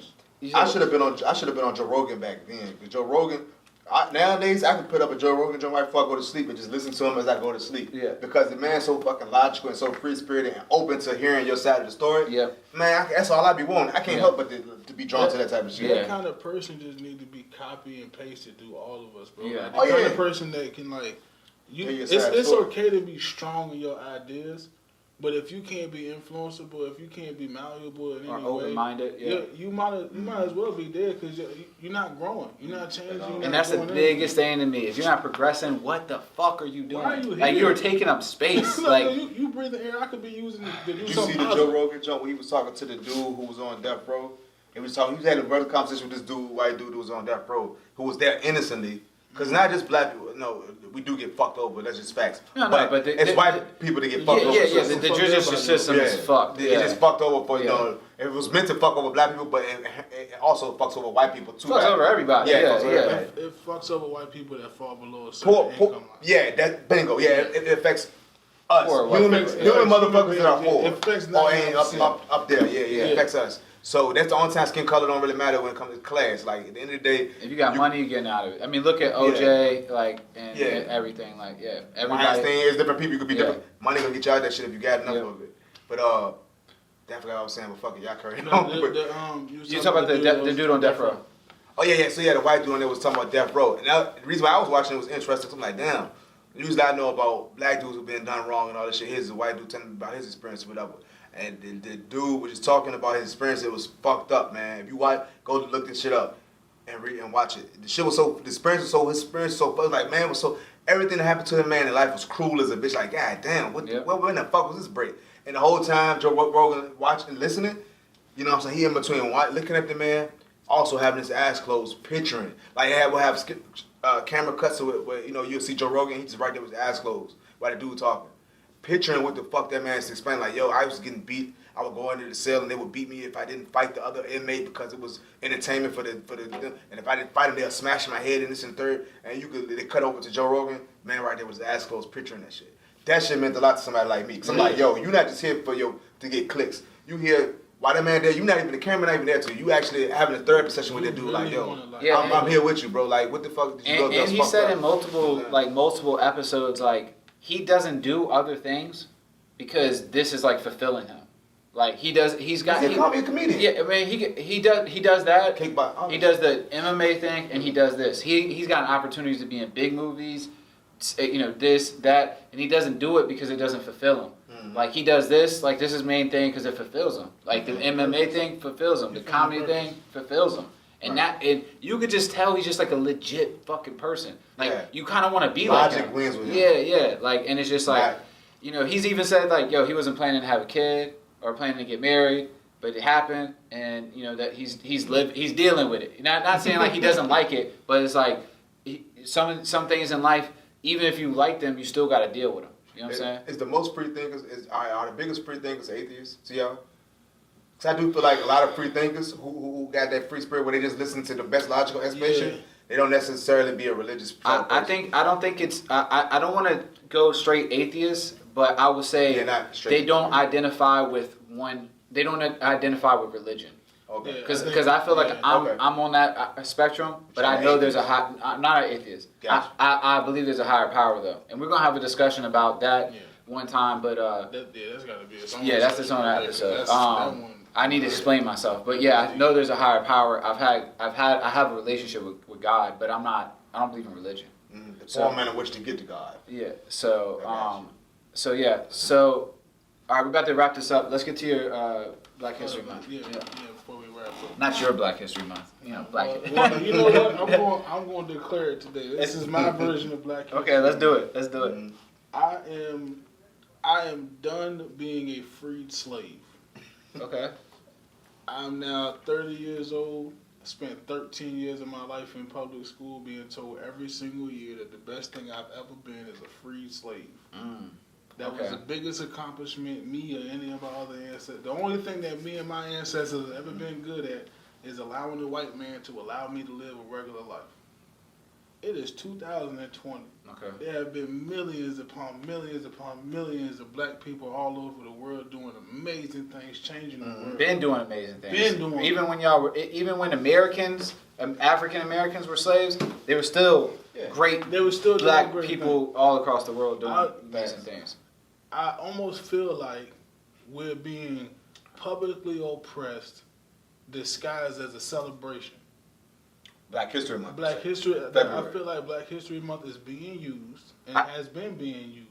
I think a lot of people are going towards your way though. As far as like Harriet Tubman isn't African American history. Like it's not the only. It's not the. Why we got to bring the oppression part of it? Yeah, Why can't we have some more? No, granted, she's what she did was amazing. Yeah. But it's like, fam, do you realize like all the music was invented by black people. GPS was invented by black people. This was invented by black people. Stuff that we weren't taught in school. Exactly. And they still don't teach in school. Bro, there's people right now there's teenagers right now inventing technology that's changing the world. We got Akon has his own fucking. We got a whole city, bro. And that's not so far fetched because of the way we was brought up in school. I'm like, what you mean, Akon? One black man who's an entertainer got a city in Africa? Well, that's bullshit. Why the fuck everybody else ain't do that? Well, You know no, it does, but no, but it raises questions. Yeah, why? How did he give power to $6 million? But I'm this white lady from Arkansas or whatever, and I've been donating money to Save a Life Fund, and for years, that kid, Let's look at there's one key difference between Akon and all the other celebrities and all the other charities. Yeah. Akon has said, I don't give a fuck if America supports my idea. I don't give a fuck if America supports my vision. I'm going to do it anyway. Yeah. I'm going to do it on my own. But the problem is that if you don't separate yourself from this country, then you can't do what Akon did. That's why. But you also leave yourself. Leave yourself vulnerable. Yeah, but that's where the bravery part comes. It does. Are you brave enough to say? Jay-Z, niggas ain't really. They talk that pro-black shit, but they not really ready to go there. Are you really brave enough to turn your back on America and say I'm going to do something for my people? All right. So I have two things to say about the Jay-Z thing. Yes, I agree. You're gonna sit down for the national anthem after you and Colin Kaepernick. You said kneeling is redundant, and then you sit down. About why you did it too. Yeah. Like shit, but whatever. But you think so? I don't know, man. Hold on. Let me finish your point. I'm gonna finish my point real quick. So are you gonna take it there, fam? Like, are you gonna go to Africa? And he can. He can, and there's not even a question about that. Are you gonna take all your resources and all your connections put it into what you? He can't. That's hold what on, I'm gonna get there. I'm gonna get there. Are you gonna do that, bro? Because you could do it without these people. You have the money, you have the influence, and people love you. They love you, and you have Africa too, and they love Bey. Like you got Beyonce. Take her to Africa. You got people love fucking Blue Ivy now. Like they love these. Like I see more positive Blue Ivy memes and posts than I see about Jay and Bey. So, are you gonna take it there? Cause you can't. Right now it feels like you're playing both sides. Nah, he taking it there. He is, but he's not taking it to the max. He is. He's playing the game. But I think what I think and what I also admire, because Akon's from Africa. So it's different for him. Jay from Mars. He's from America at the end of the day. Exactly. So Akon doing it in Africa makes sense for him because I lived this life. Jay-Z doing it for Jay-Z's doing it for here. That's what I want to. And that's what thing with black people. We gotta stop saying. We gotta stop talking about the system and this and the third, blah blah. We're not willing to relocate to Africa and really put our money and our beliefs into what we believe. Then let's stop complaining about America and try to we can still complain, but let's try to fix it. Let's stop giving up on fixing it. And that's what I think. I do think Jay-Z's. Let's stop giving up on that. Jay-Z's long-term goal is, but at the same time, doing it through the NFL is smart because it's one of the biggest companies in America, one of the most profitable companies in America, but you're alienating yourself at the same time because you've already had somebody stand up against them that you were on the side, use that to your benefit, and then kind of cut them out. Like, so it looks shady. Cap, he cut himself off. He did. No, I have a whole nother thing about Cap. He Yeah. did the most of that shit. So I'm mixed on Jay-Z. I'm mixed on Cap. I've cut Cap. I'm done with Cap. I fuck with him. I'm glad you did what you did, and I'm proud of you. But I think you've gotten past your. You could have took the mission further by just conforming in some type of way to take the mission further versus I feel like. I think the thing for me was the XFL thing. He says he just wants to play football. He's rich, Nike rich. You're good for life.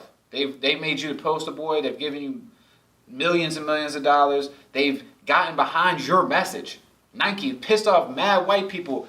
Motherfuckers burning shoes and I won't buy Nike anymore and haven't. You know they've pissed off the NFL. Yeah, and the XFL gives you a chance to play football, and you would have had to take a pay cut. Anybody knows that for the XFL, and you would have been the star premier player. And you would have been more than football again. You would have been we would have watched to see you. Yep, and not only that, you want to play football. Then you gotta play football. Like we're not having. We want you to be great too. We're done having a conversation about you're ready to play. You have a chance, and there are talented white athletes. Don't get me wrong. I'm not being facetious, but and then it's like, bro, you can't expect like that's like me saying like, yo, like we're all working together. Like, yo, fuck this job. Y'all coming with me, but you gotta pay for your kid. You got bills. You also have bills, and they didn't really do y'all that dirty. Right. You know what I'm saying? like man, you ain't really invited me over for dinner that many times. Yeah. Like, we're not that cool. You know what I'm saying? Like I fuck with the movement, but I only disagree for one reason, and the XFL thing is a little bit weird to me. That for the reason why he didn't do it. He said they said he wanted like a exorbitant amount of money. I don't know what exorbitant was to the XFL. That sounds like a lot. He probably was being Cap was. I'm not trying to be funny. I feel like now I kind of believe Cap being I can see him being an asshole. Like I want this amount of money because I'm this. After I seen what he did with the NFL. Yeah, and the thing is, that part made me feel like I feel like he could have negotiated possibly ownership. Maybe more. Not with Vince McMahon, he couldn't. That's Vince McMahon shit. Yeah. And you know who his wife is? A Republican too. They're not about to let no black people own anything. Well, not even. They're not gonna let the what they call it. What they say that the amount of money they could have made, and if I think with the right negotiation, he could have. He would have had to really convince them to that shit. What's your alternative? But we're already talking about sold out jerseys, sold out football games, and they're gonna put them on TV. You the premier star of the whole league. You're the face of the league. Who's better than him? Who's a bigger name? He should have played in the XFL. He should have took that deal. But because we're not just. I'm gonna say this last. We're not just talking about football. Imagine the endorsement deals that follow that. Yeah. Like he's back in the public. It's not just a race thing. He's doing football again. So he's bougie. No, he's actually performing. He's balling too. Let's say, he getting the XFL. No, he's saying he's acting bougie, like about the deal. Sorta. Yeah, that's how I feel like. I hate to sound like that about Cap, because Cap at one point in time supported everything he said. But towards like the Jay-Z NFL debacle thing, I feel like, man, you throwing your brother under the bus when you really want being bougie. Jay-Z trying to throw you a bone, like Jay-Z got him the workout. Yeah, I'm not saying you supposed to do that for your man. If your man pick you up with that. You supposed to know I'm gonna show up and do that shit for you, bro. Because you put your neck out there. Even if you turn down every team that offers you something, you say, "Yo," because everybody knows Jay-Z got him to got that pull, yeah. Just like Jay-Z's got the HBCU and the Columbine. He's got a Columbine just for HBCUs. That's Jay-Z. That wasn't the NFL. Oh, for the NFL? That's something he's doing? Yes, bro. Okay, yeah. And he did the halftime show. Cap can't talk shit about Jay. Yeah, that's what I'm saying. And then look what he did with and that's what I'm saying. That's why I want to believe in Jay, because he's going in there. He's in the locker rooms, not literally, but he's in the organization saying, and he's got his hands on shit. Like, all right, cool. Y'all had it like this? Nah, boom, boom. And that's a way to do it. That's how you start, because it starts with something like the NFL, and then it trickles down. Well, rich people respond to wealth. Yeah. They respond to wealth. And they respond to influence, because that equates. That equates to wealth. They respond to money, nigga. That's it. Jay-Z had to walk in there and convince them white people that everything that he was getting ready to do was going, in some way, shape, or form, make sure they was making money or not losing money, because they work the same way. White people, the rich white people in them rooms, they don't want to lose money, and they want to gain as much money as possible. If you come in the room and you tell me, I can bring you back some of your black followers. Because I was one of them. I can make you some more money. And I'm also going to help you stop losing money because you got a hole right here where you leaking money. Let me plug that bitch up. Let me plug this hole up. You right about it. And that's all they're responsible. And this has nothing to do with Jay, but you can even. I don't know how to. Lamar Jackson. Lamar. Oh yeah, the quarterback. Yeah, Lamar Jackson. Patrick Mahomes. Yeah. MVP. Super Bowl MVP. Not saying it's Jay that did that, but hey, sometimes when your energy's there. What did Jay have to do with Patrick Mahomes? Nothing. I'm not saying he did, but sometimes when your energy's there, things change, man. Oh, you saying if you'd have been there, Black MVP quarterback, black Super Bowl MVP quarterback. That could have been you, Cap. Yeah, that could. Well, even if it wasn't, Could have been my man Cam. But you already know. It's just something. Yeah, went to the bow ties and shit. Yeah, it's like something shifting in the NFL. You don't see this. You don't see a black MVP quarterback and a black Super Bowl MVP quarterback. So I'm not saying it's him. I'm just saying sometimes the energy shifts when you do right. You know what I'm saying? And it seems like the NFL is in another phase of black quarterbacks. You know what I'm saying? Can we agree that Patrick Mahomes is, if he was a little bit darker, he might not be embraced as much as he is embraced. Patrick Mahomes is a black quarterback, but I feel like his skin tone does give him a lot of leeway. It's cool. I ain't tripping. It is what it is. America, Patrick Mahomes' skin color allows him the makes him ability to say that he loved the police after winning the Super Bowl. He can say shit like Like that. he can say shit like that. Yeah, you too dark. If Lamar Jackson said Antonio Brown couldn't say that. Yeah, Antonio Brown. Well, Antonio Brown shouldn't be saying anything right now. He really needs help. So, but I want to get back to your Black History thing. Yeah. Here's my thing. Let's celebrate. Here's how, right. If we're gonna celebrate and have Black History Month, let's celebrate. I feel like it's a real slap in the face to those people, those stories that we've heard about of liberation, and then the shifting of the face of the country from all white to this interracial world that we live in now. Mm-hmm. It's a huge slap in the face to not celebrate the people that were birthed from those opportunities. Like, what's the point of you keep teaching me about slavery over and over again, other than to try to like psychologically remind me that that's who I was until the white man took the chains off? Like, I feel like that's the only reason you. If you're gonna keep on telling me that over and over, and even in that, the hero is the white man. It comes back to like the hero being the white man. I'm not saying that we cannot still celebrate those moments in our history, but I feel like in 2020, that's not it. Yeah, and it's like the least insignificant. We all understand and we know what happened. We all know this now. Yeah. It's 2020 now.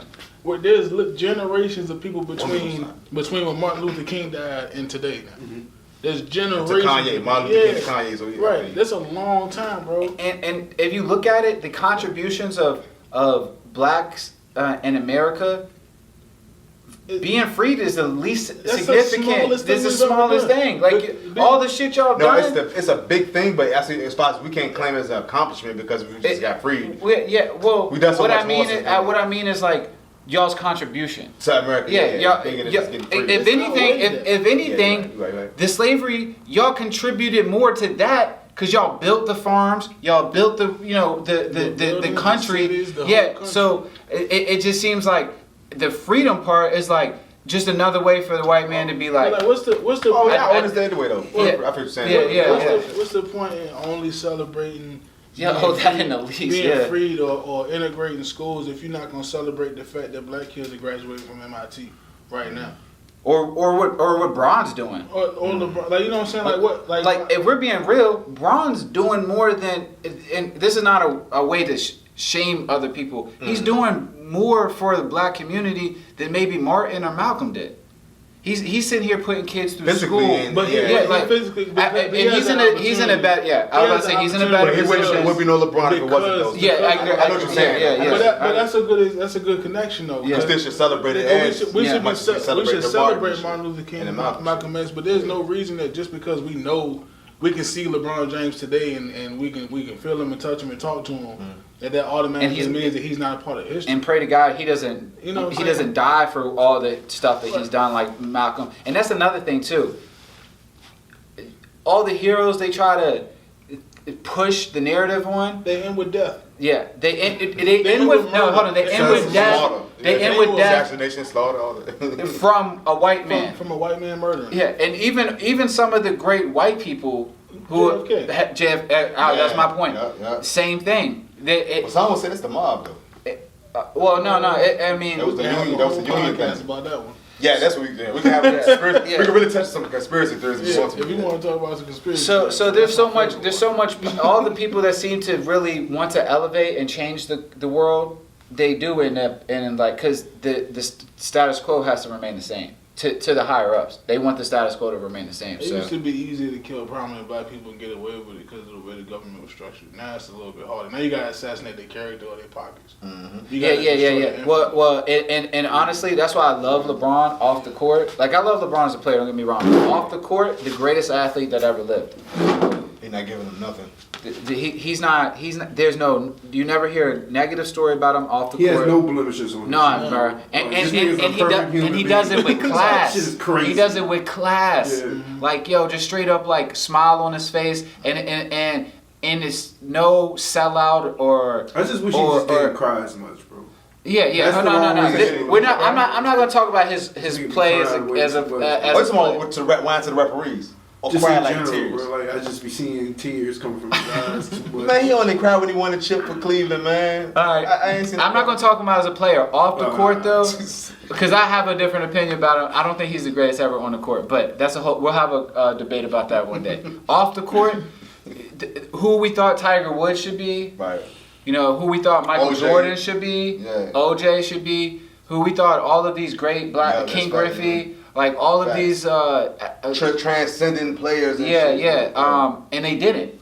It was the Kobe's and the AIs, and the Michael AIs, Vick and shit. and then Michael Vick, he's still 50-50. Yeah, we proud about Michael Vick. I don't care what he did. Oh no, we proud as hell about Michael yeah, Vick. hold on. He's a VA legend. Yeah, I love come him. on. And Oh damn, that's what we didn't get to, man. yeah, we're gonna we'll get to shit, it next man. time. We'll get to it next That's time. how good the conversation was. We Yeah. didn't need that shit, but that's what the fuck But I wanna Bron deserves so many flowers for just everything he's done for the black community and just kids in general. Human Yeah. civilization, like, nigga. But there's something about him being a black, happy, proud, like successful, kind. Big, like, you know what I'm saying? he's Like, big and strong, like but all still the positive adjectives you could describe about And somebody. contradictions. A black strong man ain't supposed to be happy and smiling. Yeah. He's supposed to be mean and aggressive because what the world had did to him. Yeah. He's a big, Yeah. strong, black, happy, Happy dude. smiley. And came from nothing. And came from nothing on Nothing, top yeah. of that. You know what I'm saying? Yeah. So And he's breaking it. and again, he's also somebody that's played ball. He's done the right things, but also done it inside the organization, like making a difference from within, so that it projects out. And now he's winning. He's a fucking He never billionaire. talk, Yeah, he's got a I'm lifetime glad deal. you made that Yeah. point because I was having a conversation at work about the state of the country in particular, but also the world in general. Yeah. I think we have a lot to do with the tone of the world. How we handle things in our country, it has a lot to say about the tone of the Set the entire tone for country. Oh, absolutely. This is the Facts. yeah. We're like the biggest Instagram thought of the world. You know what I'm saying? Like No, if the facts. world No, was we're all- the dictators. Yeah, well, no, if the other American countries dictators. We're the bad bitch Yeah. online. If all the countries were like girls on Instagram, and we were too, we the baddest bitch on Instagram. that's facts though. Whatever we Most say is likes. cool. Yeah, whatever. Africa's whatever really the we baddest say- bitch. She really the baddest bitch. She's the most worthy bitch. She's Yeah. the loyalist. Yeah, so yeah. She got you got the most return on your investment. Yeah. Right, but America had a good upbringing. They got enough money to buy a better camera. You know what I'm saying? So we make it look like we the baddest bitch. I got you. That's You know what I'm saying? We Yeah. get the most likes. Out No, of we it. are the baddest bitch. Yeah. We're just not the most valuable bitch. Right. Yeah. When we say it's cool, everybody else say it's Yeah. cool. So when I say like the world, I'm speaking about where I can influence. The tone. That's Yeah. where I live. Yeah. So it's setting the tone for the world. And that's the conversation I was having with my coworker is that there's really only two ways that the world gets fixed now, the way this country gets fixed now. And one of them is completely destructive. It's the whole thing got to go. You got to crack the egg and make the omelet at this point. Mm-hmm. It's the corruption and the money has gotten too deep. It's like Yeah. cancer. Cancer eventually spreads from one spot in your body, and when it's in one spot, it's really easily treatable most of the time. They can get to it if they can get to it But fast once enough. They it can do spreads- surgery, but once it spreads, it's pretty much a done deal. Yeah. You gotta either cut it Yeah. off or At this point, it's like your Yeah. body's gonna shut down. Yeah. And how you die from cancer is your body literally protecting you from the cancer. Like eventually, your body will just kill itself Because it's over. to stop the cancer from growing anymore. And that's how you That's die from that's cancer. an insane concept right there. That's how you die from cancer. Yeah. That's where we are now. Okay. So either the whole body has to die, or we gotta replace the face of wealth in our country. We have to replace the people that own wealth in our country and in the world. And the only way we do that is by financial liberation, by teaching people how to become wealthy, teaching people how to build generational wealth. It's not gonna happen overnight. We may never see that shit happen. But if we start right now, taking these kids under our wing, YouTube is full of millionaires giving away billions of dollars worth of information about everything, every single day for free. They ain't charging shit for this information. Every day. We gotta start taking these kids under our wing, taking our homeboys and our homegirls under our wing, and sitting them down like, yo, there's better ways to do things. You don't gotta change nothing about yourself. You're good enough. You're smart enough. You're talented enough. Everything they taught you is wrong. They made you feel like if you failed at anything, you were worthless, and you should stop now. That's in your genetic code. But really, They built you to feel that way. We gotta start taking each other close and saying no. And that's all Kanye been trying to tell us, man. He got the worst kick. He got called coons, all type of shit. But I'm just saying, I feel like his delivery is horrible. It is. And he never But fully sometimes you explains gotta himself. disturb the comfortable. You gotta, you know what I'm saying? You gotta, you know what I'm We saying? gotta shake it up. Come on, because man. if we don't replace Kanye who, been saying if the we same. Let's don't talk about replace Kanye the- next time because I want to talk if about we don't replace who owns the wealth in this country, we ain't never gonna fix it because we just letting one billionaire with a fucked up mindset that don't care about people in any way raise another one that's gonna raise another one. My daughter gonna marry your son, and we both asshole Right, and billionaires. then we're gonna raise another grand asshole. It's not a dynasty. And then Grand for the asshole. next 100 years, our kin, our bloodline will Our continue to asshole run this bloodline. country and make decisions, and nobody else will be allowed in. But if we liberate ourselves, if we liberate Financial ourselves literacy. from the bottom, we start changing who owns the wealth. We start taking these people that ain't never had shit. These people with these different mindsets, these open minds, that have been able to see all these different perspectives at one time. We give them power. We give them the power to make decisions and influence politicians and influence policy and take office, own big ass billion-dollar companies that really do things to change the world. We gotta change the people making the decisions. And that's where It's coming. It's coming. Because it's that gotta church come. down off. It's gotta come. And we're gonna get to this discussion later. That's why I love Bernie, man. That's why I love Bernie, for that same reason, because too. he is He's not ready. gonna benefit off of the shit he's preaching, but he's preaching it. Yeah, He's too old to, he about to die soon, but he's still. Well, that's why I like him because Yeah. he doesn't. He knows. He knows it, and He's still he's right. ready for all of that to happen, and Yeah. he's literally actively saying, "Yo, I'm gonna do this, regardless if they fucking like it or not. Y'all own this shit," and that's how he did it. Literally, he doesn't have any millionaire or billionaires donating money to his campaign. I think they said $25 nobody less. who was worth under it was like a crazy amount, like 200 million. Nobody who was worth more than that donated to his account. It's something crazy like that. I don't know that. Yeah, just like everyday people. Yeah, the average donation he's getting is $18, and he's doing it because he's one of us. He's not one of them, and he's sitting here saying like, "Yo, I'm fed up with the shit." And I actually have some type of privilege. I know y'all fed up with the shit. Like, yo, let's do this. I don't got in the game for this. I'm about to die. Yeah. Like, come on, we gonna this is trust for him. y'all. Like, That's what makes me trust him. That's really. me too, because you That's got in the game from That's this. the hardest thing as a human to do. Is Y'all ever to, think about that though? Like, why everybody in power old as fuck? that's Why? I know had why that they pass it down. They pass it. They pass that from one. There's nothing. Well, They there's got no it. limits on it, so a lot of them have been And working Congress for a and long time. So that's a big old problem. as a bitch. Yeah, about to die, though. but yeah, They about to die. but part of it is also wisdom. Sometimes you kind of need that. Like Yeah, I'm not saying it should be hey. that old, but you know, some everybody, wisdom is you can't buy it. You You can't should be- you can't train It's it. through- it's through You got experience, it bro. live You should yeah. be forced to retire at 55. Facts, if you're in man. Congress or You in the something. Congress or Senate, you should not be able to, or what's the Supreme Court? I don't believe I nobody agree on deserves a age limit, lifetime Yeah, of service. At in this 55. You should be You should be granted 4 years, 6 early year retirement. term. The reason they did this when they first started, because motherfuckers was only living to 40 max. Yeah, It's like, facts. so a lifetime Lifetime. sentence was 10 years. Like, Yeah. now motherfuckers is really living their whole 99 life. to 90. Yeah, so you're allowed to be a racist in 1920 and still, or 1930, Try to 1940, transition. 50, and still be a judge in 2020 and Claim say, you're fair. and make dictations on shit that you should not have. One, It shouldn't be. your mindset's fucked up, but two, it's not gonna affect you. You're gonna be dead. motherfucker, Like, you know what I'm saying? yeah. Like, it's affecting me, motherfucker. Yeah. Like, yo, I'm tired of this shit. Like, I had a decency to recognize that though. That's what I God, said. that shit about- 55 years old should be the cutoff for Senate and Congress. let's have this. It should be a generational thing. Let's right? have this political conversation next time because y'all see me. I'm getting heated. Yeah. I need time to I need explain to myself. get right anyway. Yeah. We get passionate about that stuff. Poor people get passionate about that stuff. So poor people. We're tired of being- So dumb with this shit. Cause we're tired of being fucking poor, and then the people that's supposed to be helping us, they so worried about their own fucking pockets. They don't Fucking fuck us about over. us, bro. Fucking us over. Hey, we gonna We sick revolt of one this shit, day, bro. goddamn. We gonna- getting sick of this shit. I'm trying So to feel the burn. I'm OG. I'm here with Youth, Jinya, Thrasher, Teasy, and this is episode 2 of the ILLogical podcast.